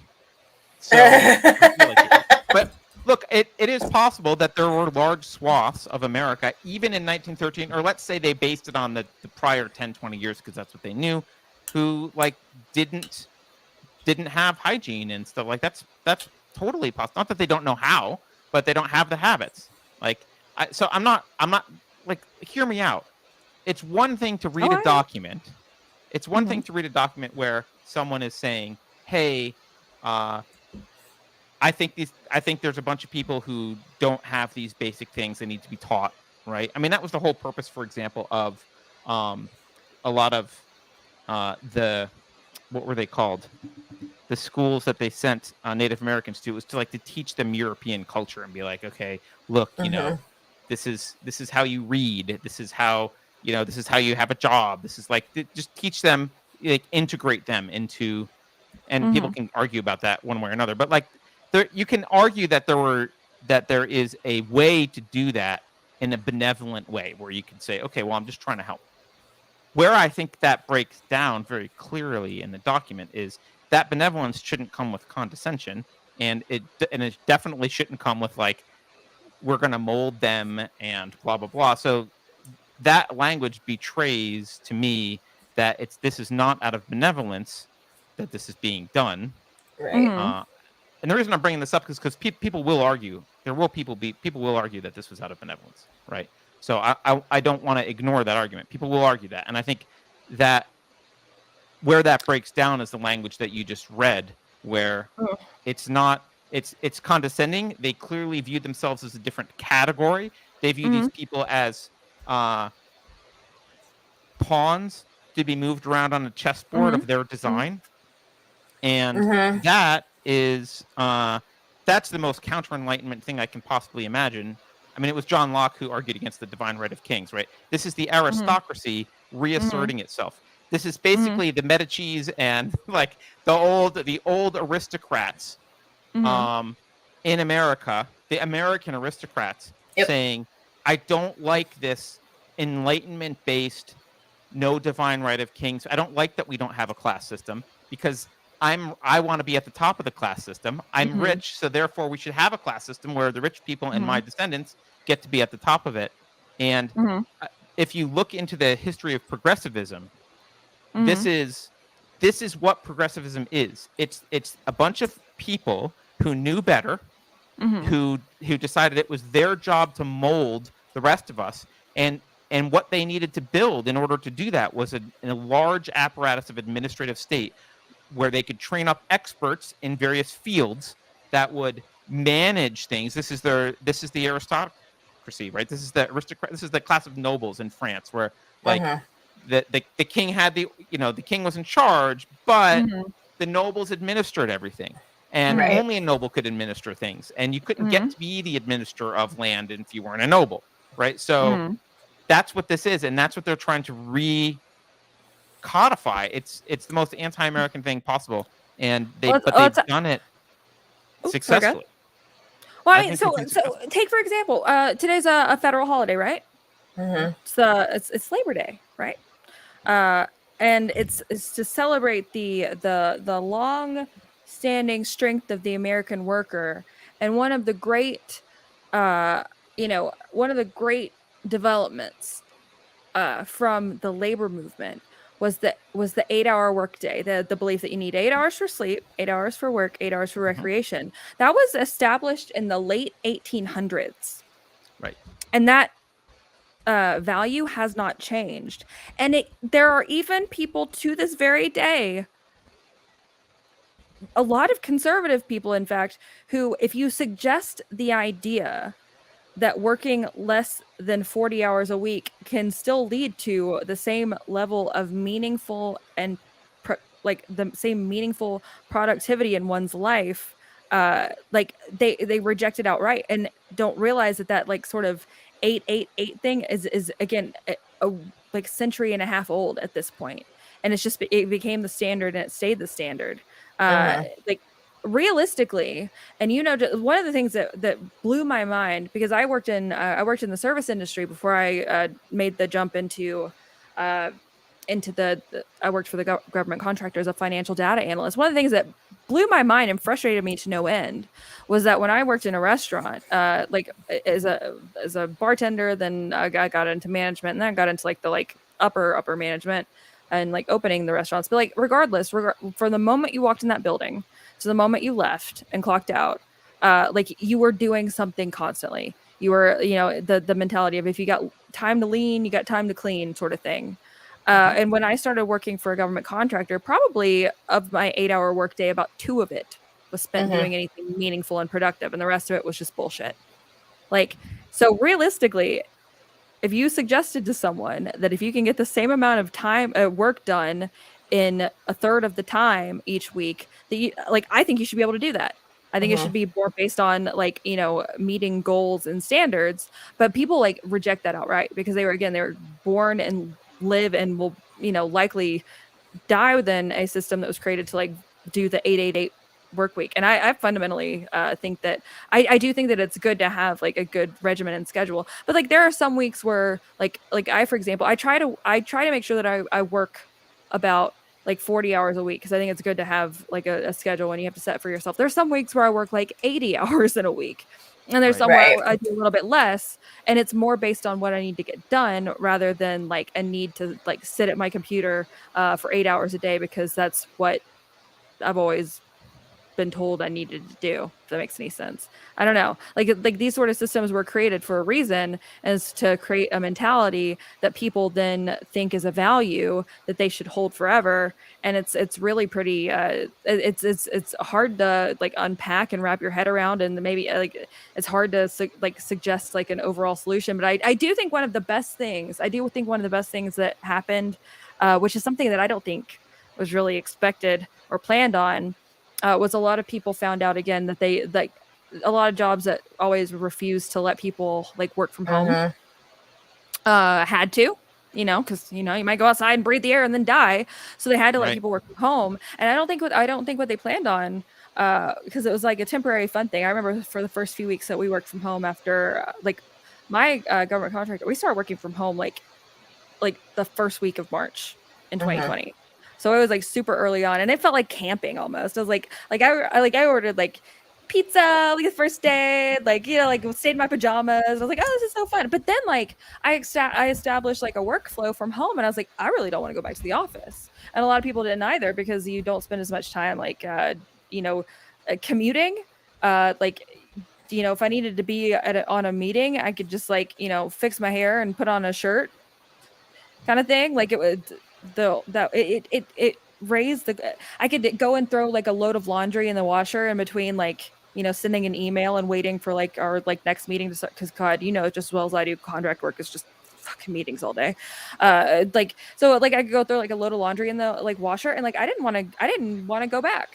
And until my program lost its funding, and then I became an internet conspiracy theorist for a living, that was I wasn't planning on it. And then nobody else was either. I think that's probably one of the best overall net positives out of all of this that I think people kind of ignore. That's a huge positive, because I don't think that workplaces expected people to be no, we at least, at the very least, demand like a hybrid schedule where if we need to like if I need to work from home, I should be allowed to do that. I think that was probably one of the best positives out of the whole COVID thing. I don't know how we got onto this. The 888 work schedule, the education system that was like codified into law in 1913. All of these things were created by people who don't adhere to them themselves. Like all of these elites talk about like, you know, bettering our education system. You think like Bill Gates's kids went to like a little private school? Like Jeff Bezos does the same thing. He's got his Bezos Family Education Fund shit where they create, he's more focused on like preschool kids and like young kids where with his foundation they create like apps and like digital services for like toddler age kids, but like Jeff Bezos went to a very elite magnet school in Miami, and like it's never for them what they suggest for the masses, but they know better than us, of course. So like when Bill Gates implemented Common Core, he's not teaching his kids Common Core. He's teaching them how to speak 5 languages by the time they're 18, kind of thing. Right. And look, but I'm not opposed to Bill Gates or Jeff Bezos creating an education product and offering it for sale on the free market. And if people want it, then they want it. I am opposed to them forcing it down our throats. Right? Like if he thinks he's got an idea for an education product, he can. It was implemented through our government. Right. Well, that's forcing it. Yeah. That's where the problem is. Right. So, I don't expect everyone to get the same education as a billionaire's child, but I don't think a billionaire should have the right to determine what education we get. Like, that's up to us. What a radical thought, right? Huh? Right. What a radical thought. Yeah. Right. But the 888. Well, I will say this. The idea that you have to work a certain number of hours has been, I will say it was softened well before COVID in the tech world, like over a decade ago, or if not longer. I mean, it did become the product matters more. Like for small startups, I'll say in the startup world, what you produce matters, not how many hours you work. Like no one cares how much you sweat. Right? You get like what matters is you're providing value, because unless you're providing value, you can't get paid. You need to provide less value than you bring in. Like or you need to provide more value than it costs you. I mean, I like the Scrum process. Have you ever done like a Scrum board where like yes. Like I actually like that process though, because it has like goals that you need to meet by certain times. You move the different pieces together. It doesn't have to be done like necessarily like what's the word, like linearly. Like it can be done alinearly. Yep. I don't think that's a word, but you know what I mean. Non-linearly, sure. Whatever. Yeah, hey, same thing. But like it can be done kind of out of order, because at the end of the day, it's all going to come together at the end with like kind of like the different goals in mind. I think that sort of like workflow is really pretty valuable, and like it seems almost radical when you compare it to the like tradition of, again, what's always been done sort of thing. But this is what I like about the free market, and there is a lot of experimentation, or there had been for like especially early stage tech companies where like Scrum was a thing for a while, then Agile was a thing for a while, then it was like it's just and there's been constantly experimenting with how much can you work remotely? Are there downsides? Can you like, do you have to be in the office? Like, what do you lose when you work remotely? Like that kind of stuff has been, there's a lot of experimentation, and it probably depends on the company and the culture and the product and everything else. But, and inversely, you also had the tech companies who were like putting like little nap pods in there so you'd never have to leave. Or like, I think it was like Google. Who discovered first that like if you paid for their lunches, they're like, oh, well, I get free lunch because I work at Google, and it's like they do that so that you won't leave. Right, absolutely, yeah, but that's known. It costs more money for everyone to leave for lunch every day than for them to just pay for it. Yeah, but that's an open secret, and like, and we can complain a lot about the way things are done in the U.S. and certainly I think there can be improvements, and I encourage people to experiment. But it's not just here. Like, you want to see like.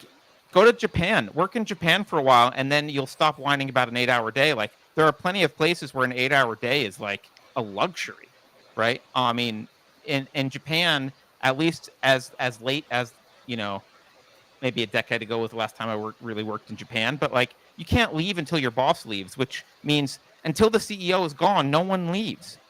Like people get no sleep. They have super long commutes. I mean, it's a workaholic I've read nation. stories about people like dying at their desks, but I don't. And now we know why their birth rate is dropping because I don't think it's good. That's not my point. But if you have no life outside, like that, now it makes sense. Like nobody ever mentions that part when they mention that Japan is like their birth rate is terrible. Well, I mean, their birth so rate's is terrible, ours. and they're bad at innovation. Mm-hmm. Well, I mean, they'll pay for you to go get an abortion, so you won't have to miss work. Wow. Do they do that in Japan? No, I'm talking about here. Like, it's all about. Well, California probably. Oh yeah. No, plenty of companies were saying they would do it. Yeah, that's not surprising. You need an abortion, we'll pay for you to go out of state. Yeah, it's a lot easier to pay for someone's long weekend.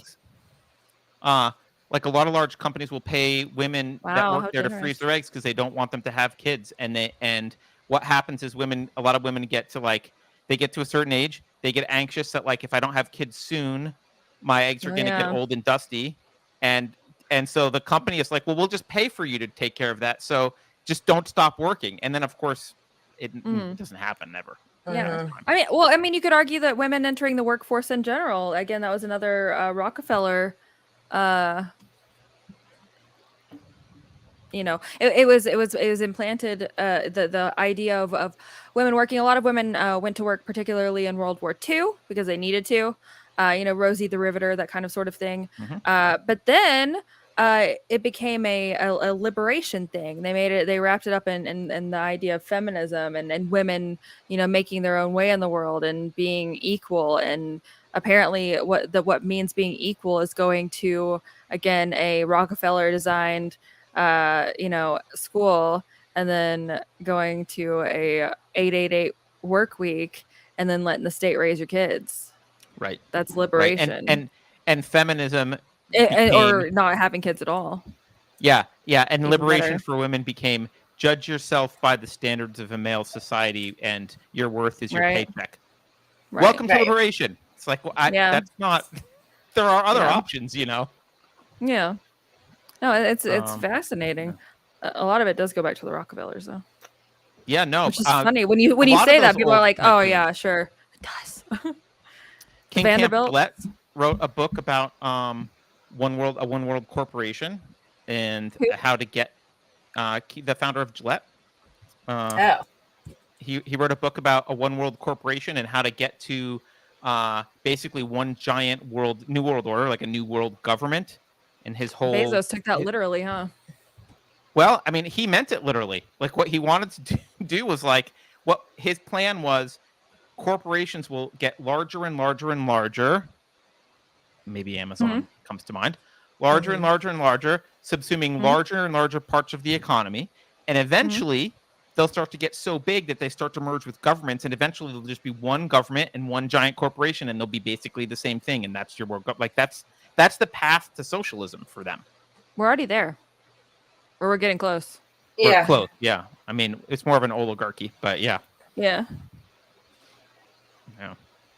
I'm going to do a couple super chats. G-Man says... I'm looking about some waifus over there. What? G-Man's talking about waifus down in the chat. It's just funny.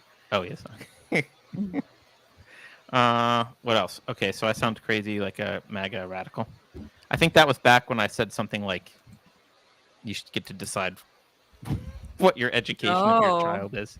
That's a crazy thing, I know. Here's another one. Japan's birth rate dropped, this is G-Man again, because their waifus are too hot. Meanwhile, the West has completely desexualized cartoons. Shame. Have they? I don't know the cartoon industry. Have we desexualized cartoons? And were they? I don't know if I don't know. No. I don't think. I will say this. I don't think that the Japanese manga culture should be the standard by which we judge ourselves. No, we judge ourselves by the Dan Schneider Nickelodeon standard. Right. Yeah, fair. That's not sexualized at all. It's not a huge scandal. Tell me more about that. I don't know what you're talking about. What, for real? You've never gone down that? So Dan Schneider, like he's basically he's one of the big show writers who was created a lot of the most popular shows on Nickelodeon, like in the 90s and 2000s, like iCarly, the Amanda Bynes show, and he had a weird obsession with young girls like showing their feet. And a lot of the like young stars of that time have like later, you know, come out and just said all of the like completely disgusting things that he like did, and like the way that he made them feel, and the way that he pressured them to like go over to like his house and do like, you know, private like show prep and stuff like that. This man's an absolute monster that like ran like child entertainment for at least the Nickelodeon side of things for a very long time. And a lot of like I can think of, you know, offhand of like Amanda Bynes had like a whole meltdown, right? And very publicly. And rather than, you know, ask like, why the hell is this happening? And like, is she all right? Everyone just like ridiculed it. It's like, aha, look at this girl. She like absolutely went off the deep end. And like when you know, people find out later like what was happening to her, it's like, yeah, no, I've like, no wonder she like had everyone thinking she was like had the like a perfect little life, and behind the scenes it was awful for her. Same thing with like Britney Spears, like learning about the concern. You know, I'm not like, I don't necessarily like put a whole lot of value in like celebrity culture, but you find about like her conservatorship and like the things that she was put through, the way that she was sexualized, like, you know, she became a sex symbol. People called her a sex symbol, and she was like 15, 16 years old. Yep, I remember that. What does that do to a person? Yeah. You know? Yeah. I think childhood, I mean, the whole Disney pipeline of star creation. Oh, she was Mickey Mouse Club. Yeah, it was her, Justin Timberlake. Yeah. Quite a few were on the Mickey Mouse Club. Yeah. Hey. Disney's not Nickelodeon, right? That's Paramount or someone. No, it's all, I mean, but yes, it's two halves of the same. Kind of thing. What was it? Nickelodeon's Universal, I think. I don't know. I don't know. I don't know. Yeah, because Universal Studios down in Florida has got Nickelodeon, I think, in it. So it's something like that. There you go. But then, yeah, no, I mean, but it's there were like a few different like studios and like entertainment industries, or like in their entertainment companies, like churning out these child stars, these very troubled child stars. And you learn again like about like Dan Schneider, like the like younger girls, like, you know, getting to, you know, get felt up by Harvey Weinstein to get a part in a movie. Like, right. Again, I don't necessarily, I don't like to give a whole lot of credence to celebrity culture, but like when you learn about the things that were being done to, you know, people just trying to get their shot, or that were already in it and couldn't really like, you know, who are you going to believe, me or them kind of thing. Like pretty dark what was happening there. Like grooming of children happens from all different aspects. Even people who, I think, there's a lot of like kids who are in a precarious place at home who get preyed upon, you know, and just like in everyday life. And then there's the little starlet in a that's in over our head with maybe a clueless or even worse, aware but willing to put up with it kind of parent who, you know, would probably feel like no one would ever believe that this, again, like star of this, you know, hot TV show on Nickelodeon's being abused behind the scenes. Yeah. I don't know. It's a lot of stuff happening. Just like that. Hollywood's weird like that, especially for kids, because the supply and demand curve is so skewed, right? There's very limited supply and there's a lot of demand. Like a lot of people want to be stars. And that is kind of, that's a recipe for exploitation, right? So, it's a situation in which you should be extremely vigilant. I could not, in good conscience, no matter how much a parent or kid wanted to be an actor, I could not, in good conscience, encourage them to do anything until they were an adult, and just be like, in Hollywood, like, fine, do your local play at your high school, or do your stuff, you know, in community theater or whatever, but stay the hell away from that cesspool. I mean, if you can, your whole career, but I mean, if it's something you really want to do, I can't imagine a justification for exposing a child to that, because even if you're successful, it's not worth it. Do you like what's success? Britney Spears? Right. Like, is that success or worse? Brittany Murphy?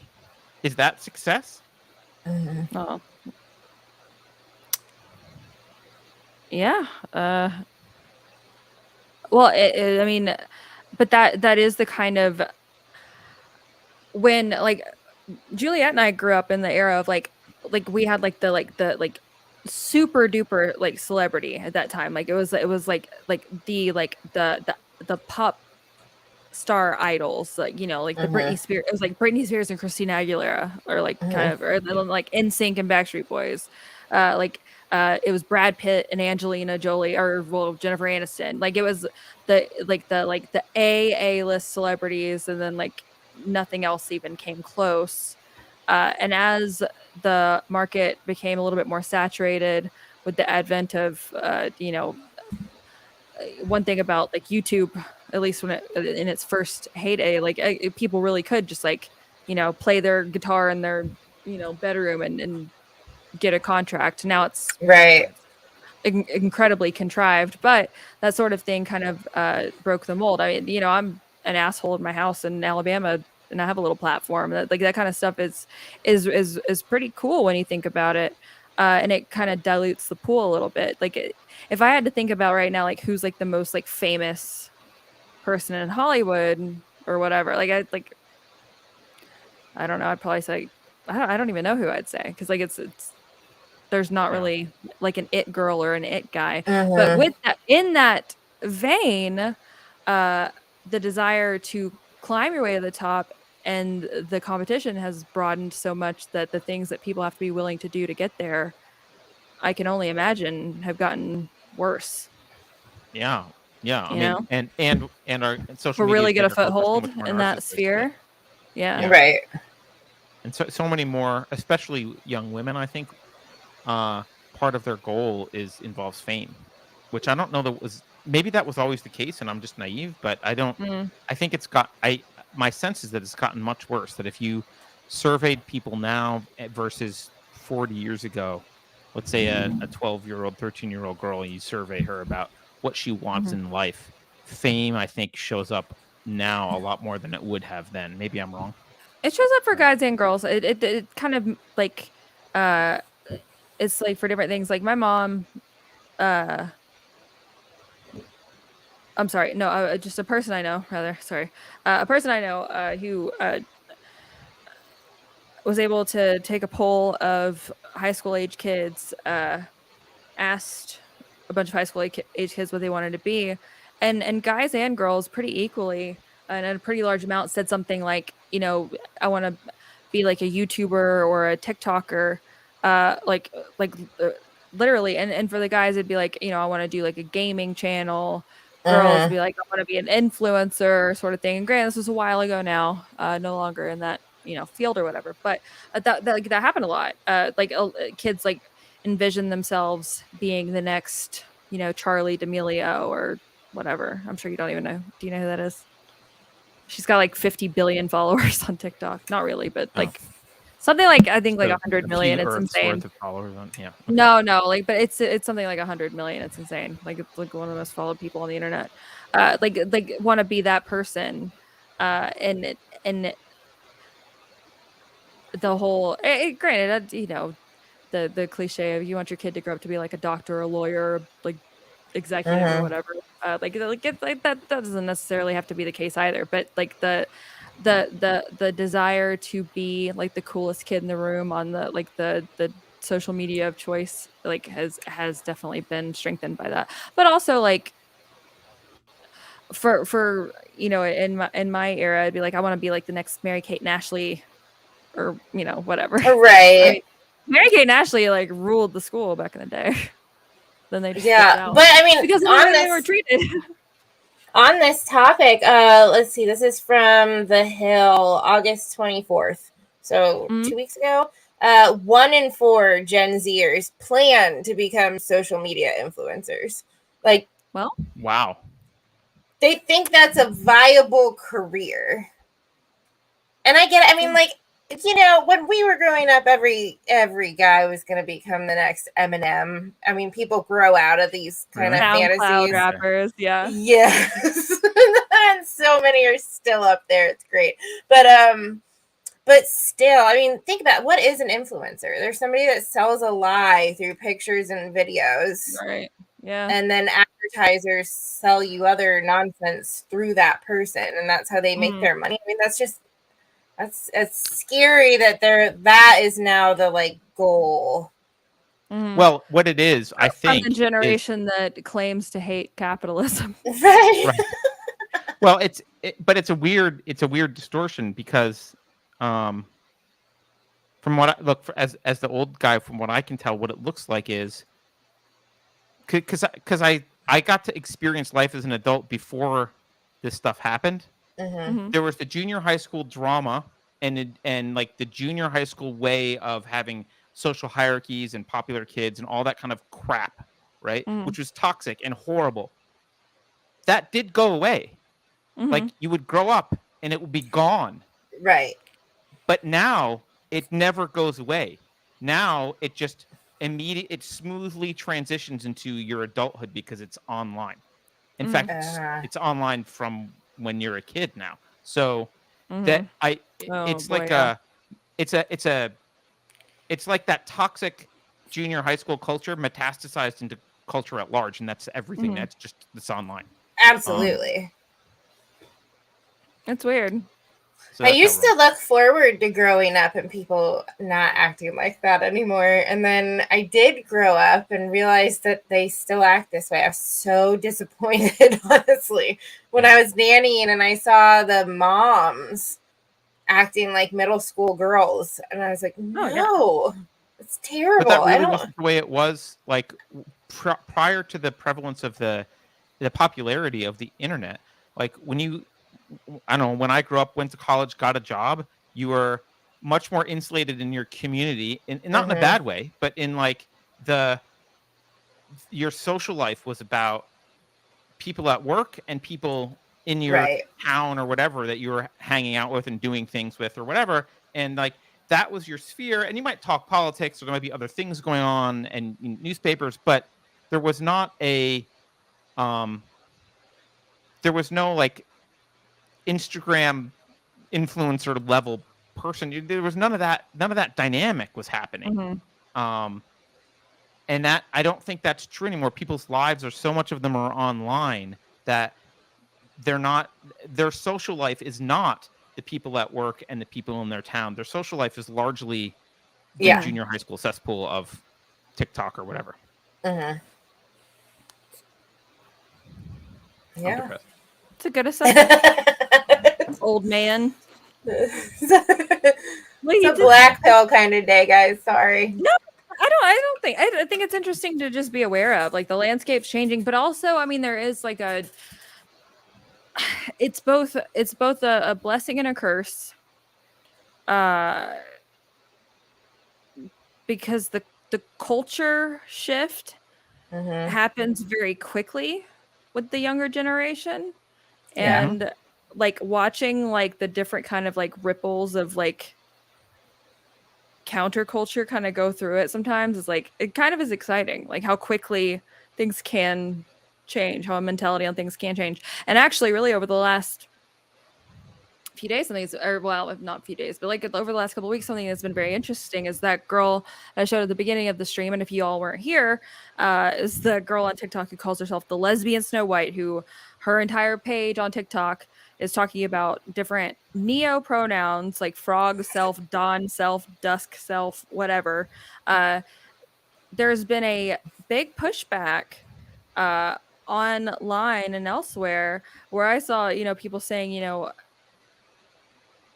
bullying isn't good, but also like radical acceptance of everything and tolerance of everything is also not good. Like that's kind of been like the general consensus from like, kids who probably a year ago were like doxing people and, sending like their colleges something mean they said 10 years ago on the internet. Like Like there has been a weird like kind of cultural shift. It's not like but it's noticeable.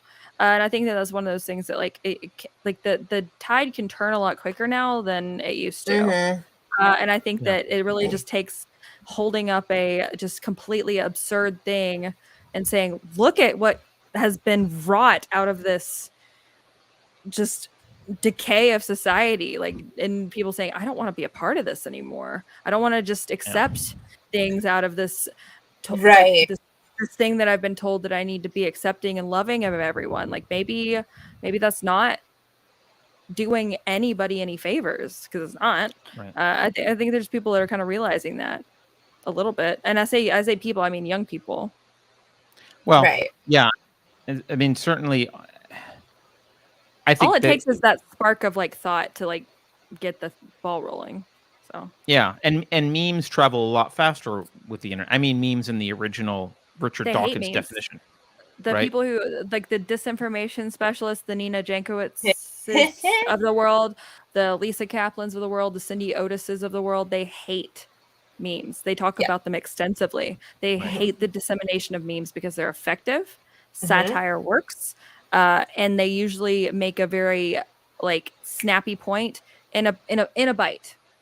Right. They hate memes. Right. There's dissertations written on memes. I love it. Right. But I guess my point was like those memes in the original, like the original sense of the term, moved a lot more slowly through culture prior to the internet. So, and now when you have a meme, and they can switch to the modern definition, right? It's an idea, right? People make a bunch of images about it, and they get out within 2 days. Everyone has seen the argument distilled in some, like you're saying, biting or clever, like witty or sarcastic point being made. That's compelling. And whereas in the past, that could have taken a generation to get to. Yeah, no, exactly. To get to everyone.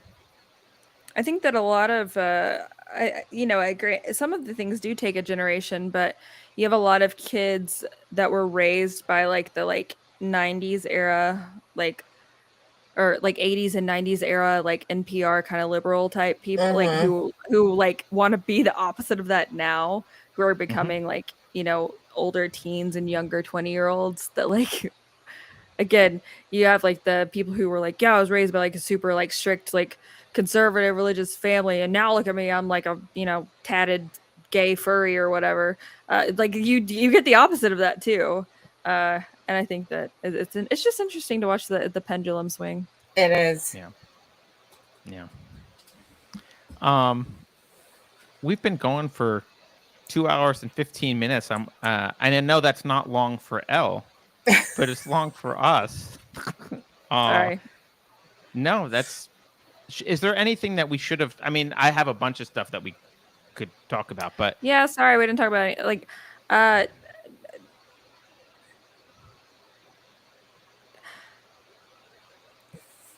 will say this, even though we didn't talk about anything leading up to this, the common conclusion that is found by a lot of these different factions of like institutions propping up like the just complete mutilation and destruction of like a person's individuality within like the LGBT alphabet kind of life in general. The common conclusion I found again by many of these institutions is lowering the age of consent to 13. I've seen a lot of that. In fact, California thankfully just turned down a bill. Was it Scott Wiener's bill where he said that California would take stewardship of a child? Oh no, that one's still going. It was the previous Scott Wiener bill that was lowering the age of consent. He's got a lot of them. The one you're talking about is still going. I think it just passed the House or something, or passed the legislature. That's the one where California could become a legal guardian temporarily. Yeah, they're making themselves a quote sanctuary state for kids. Alleged trans children, like minors, And it's not just about the law is not just about how they treat parents who bring their kids to California for treatment. It's also about if a child, I don't know how this happens, but a child makes their way across the border, the state can take legal guardianship. It's an emergency guardianship so that they can get their hormones / surgery / whatever else. And not to come on here and then not talk about anything that I said I was going to talk about and not to self-promote, but that's something I've been talking about on my show. Because, like the Boston Children's Hospital, again, a lot of other people have been laying the groundwork on it. It's something that I haven't really paid attention to a whole lot other than in passing. And then once I did start digging into it, it's almost impossible to stop because it's just like it keeps getting worse the more I look at it. A few weeks ago, Libs of TikTok and like Matt Walsh and Chris Rufo and a few of those, we're going in on like Boston Children's Hospital about a few different videos that I guess were found on the YouTube channel where they were talking about what they like their gender affirmation care at their hospital. And like there was a couple of videos that were shared. A lot of them got taken down out of like, claims of like harassment and bullying and all of that. And a lot of those videos were just like gone. However, your girl found like literally all of them, and I've been slowly uploading them to a separate Rumble channel that it's called like Dig Energy Sources, because just it's absolutely insane. Like what the people say. That's what we've been talking about on the show a lot. So you should come on my show sometime, Carter. I'm happy to come on your show sometime. It's late though. It'd be real late for you. How's it real late for me? I'm on the West Coast. It's earlier for me. What? That's how time zones work. No, what? It's it's 4 in the afternoon for me right now. Oh god, yeah, I guess it is, isn't it? Time zones. But I still don't count. Time is like a social construct, man. Right. I don't agree that it's for something. It's colonialism or something. It is. Well, it's clearly colonialism. Yeah. There's there's no time and space. There's in space. I don't know. Yeah. Anyways, I want to throw one thing out because some people were asking about this because I made some statements about progressivism earlier. If anyone's interested in the history of it, read Illiberal Reformers. I think it's by Thomas someone. I don't have the book Jefferson. Here. No. Okay.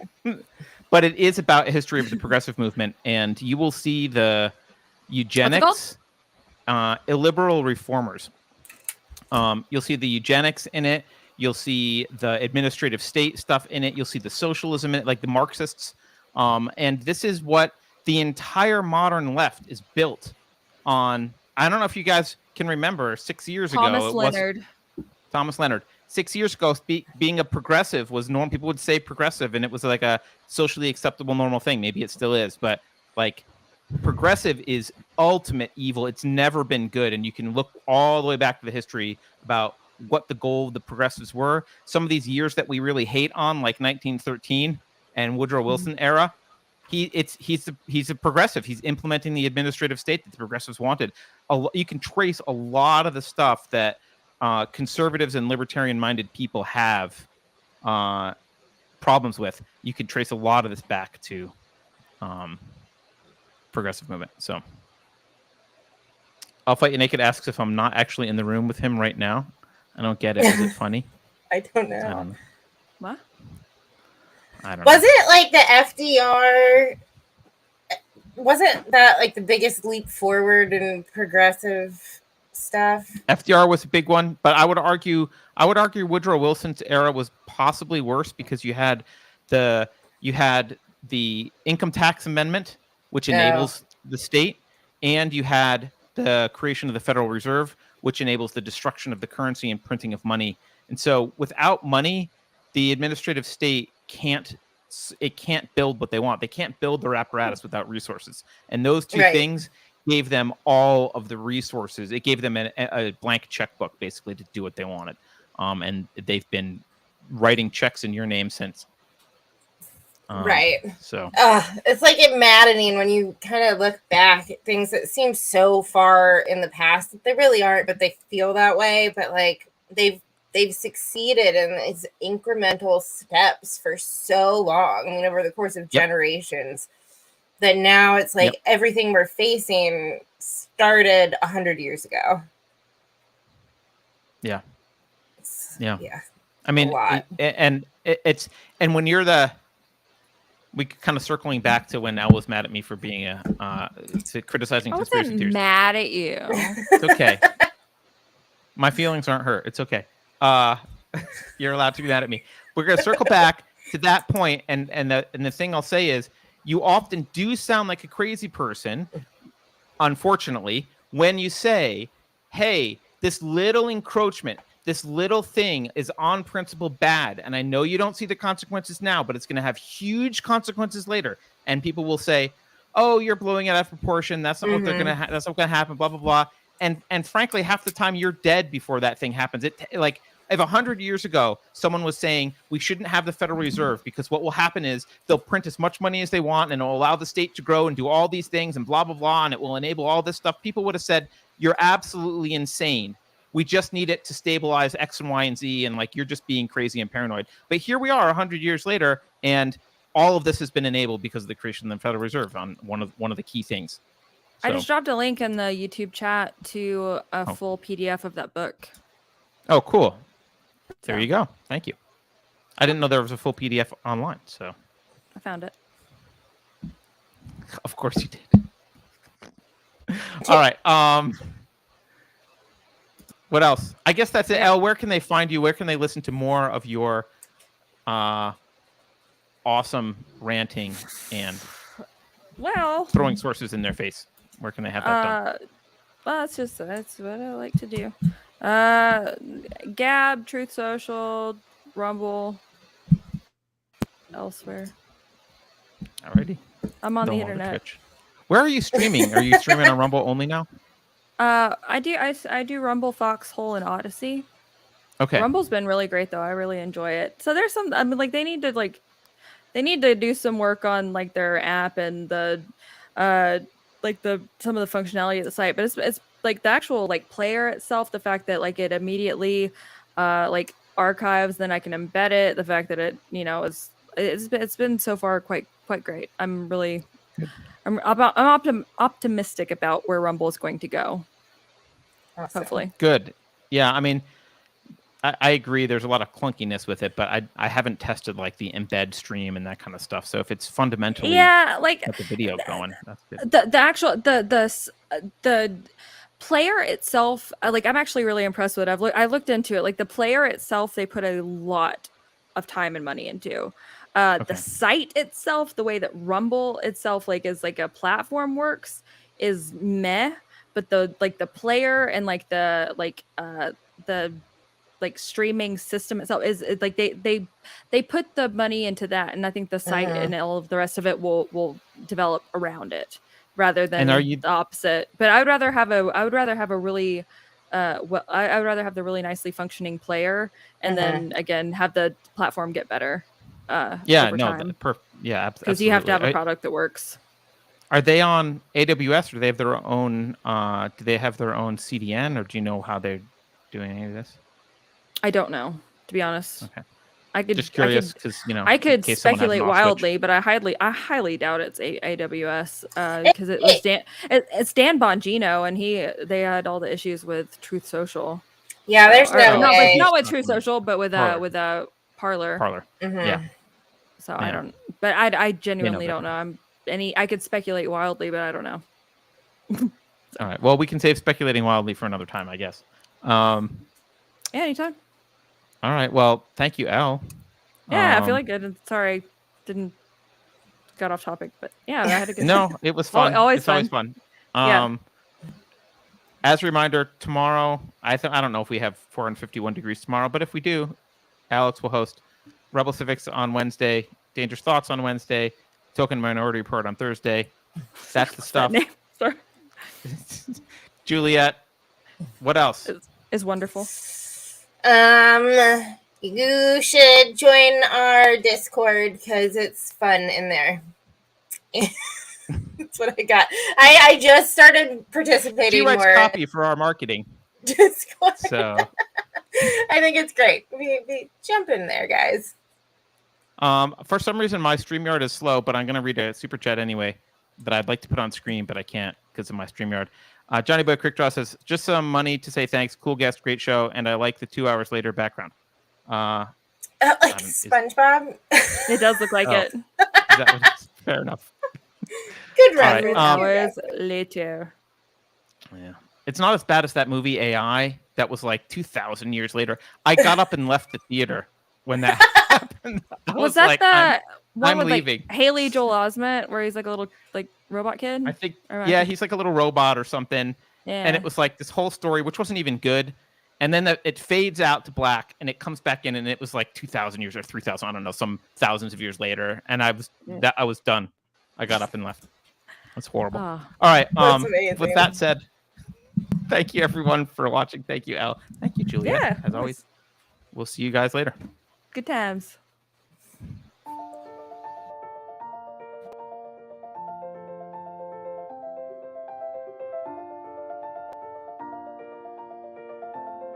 Thanks for sticking around until the end. If you're new to Unsafe Space, check out our deep content library that includes discussions with everyone from James Lindsay to Brett Weinstein. And please consider helping to fund our work by visiting unsafespace.com/donate. You can find us on a variety of social media platforms, and you can find a community of like-minded individuals on our Unsafe Space Discord server, which is open to financial supporters at any level. We hope to see you there. Warning.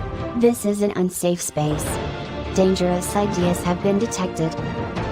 It would be better for your health if you forgot what you just heard. That should be easy for someone of your intelligence. The following co-conspirators are hereby ordered to watch CNN. Experts agree that 87,000 new tax collectors will make inflation feel like less of a problem. I think we can agree that the FBI's track record speaks for itself. If you think about it, only government-sanctioned experts should be allowed to express opinions. But don't. Think about it, I mean. That's not your job. Thinking has been scientifically proven to be less efficient than compliance. Science, scientific, and scientifically are registered trademarks of the World Economic Forum. Unauthorized use is prohibited. Computer voice courtesy. Never mind, that last line is fake news. Please disregard it and return to your safe space immediately. There will be chaos.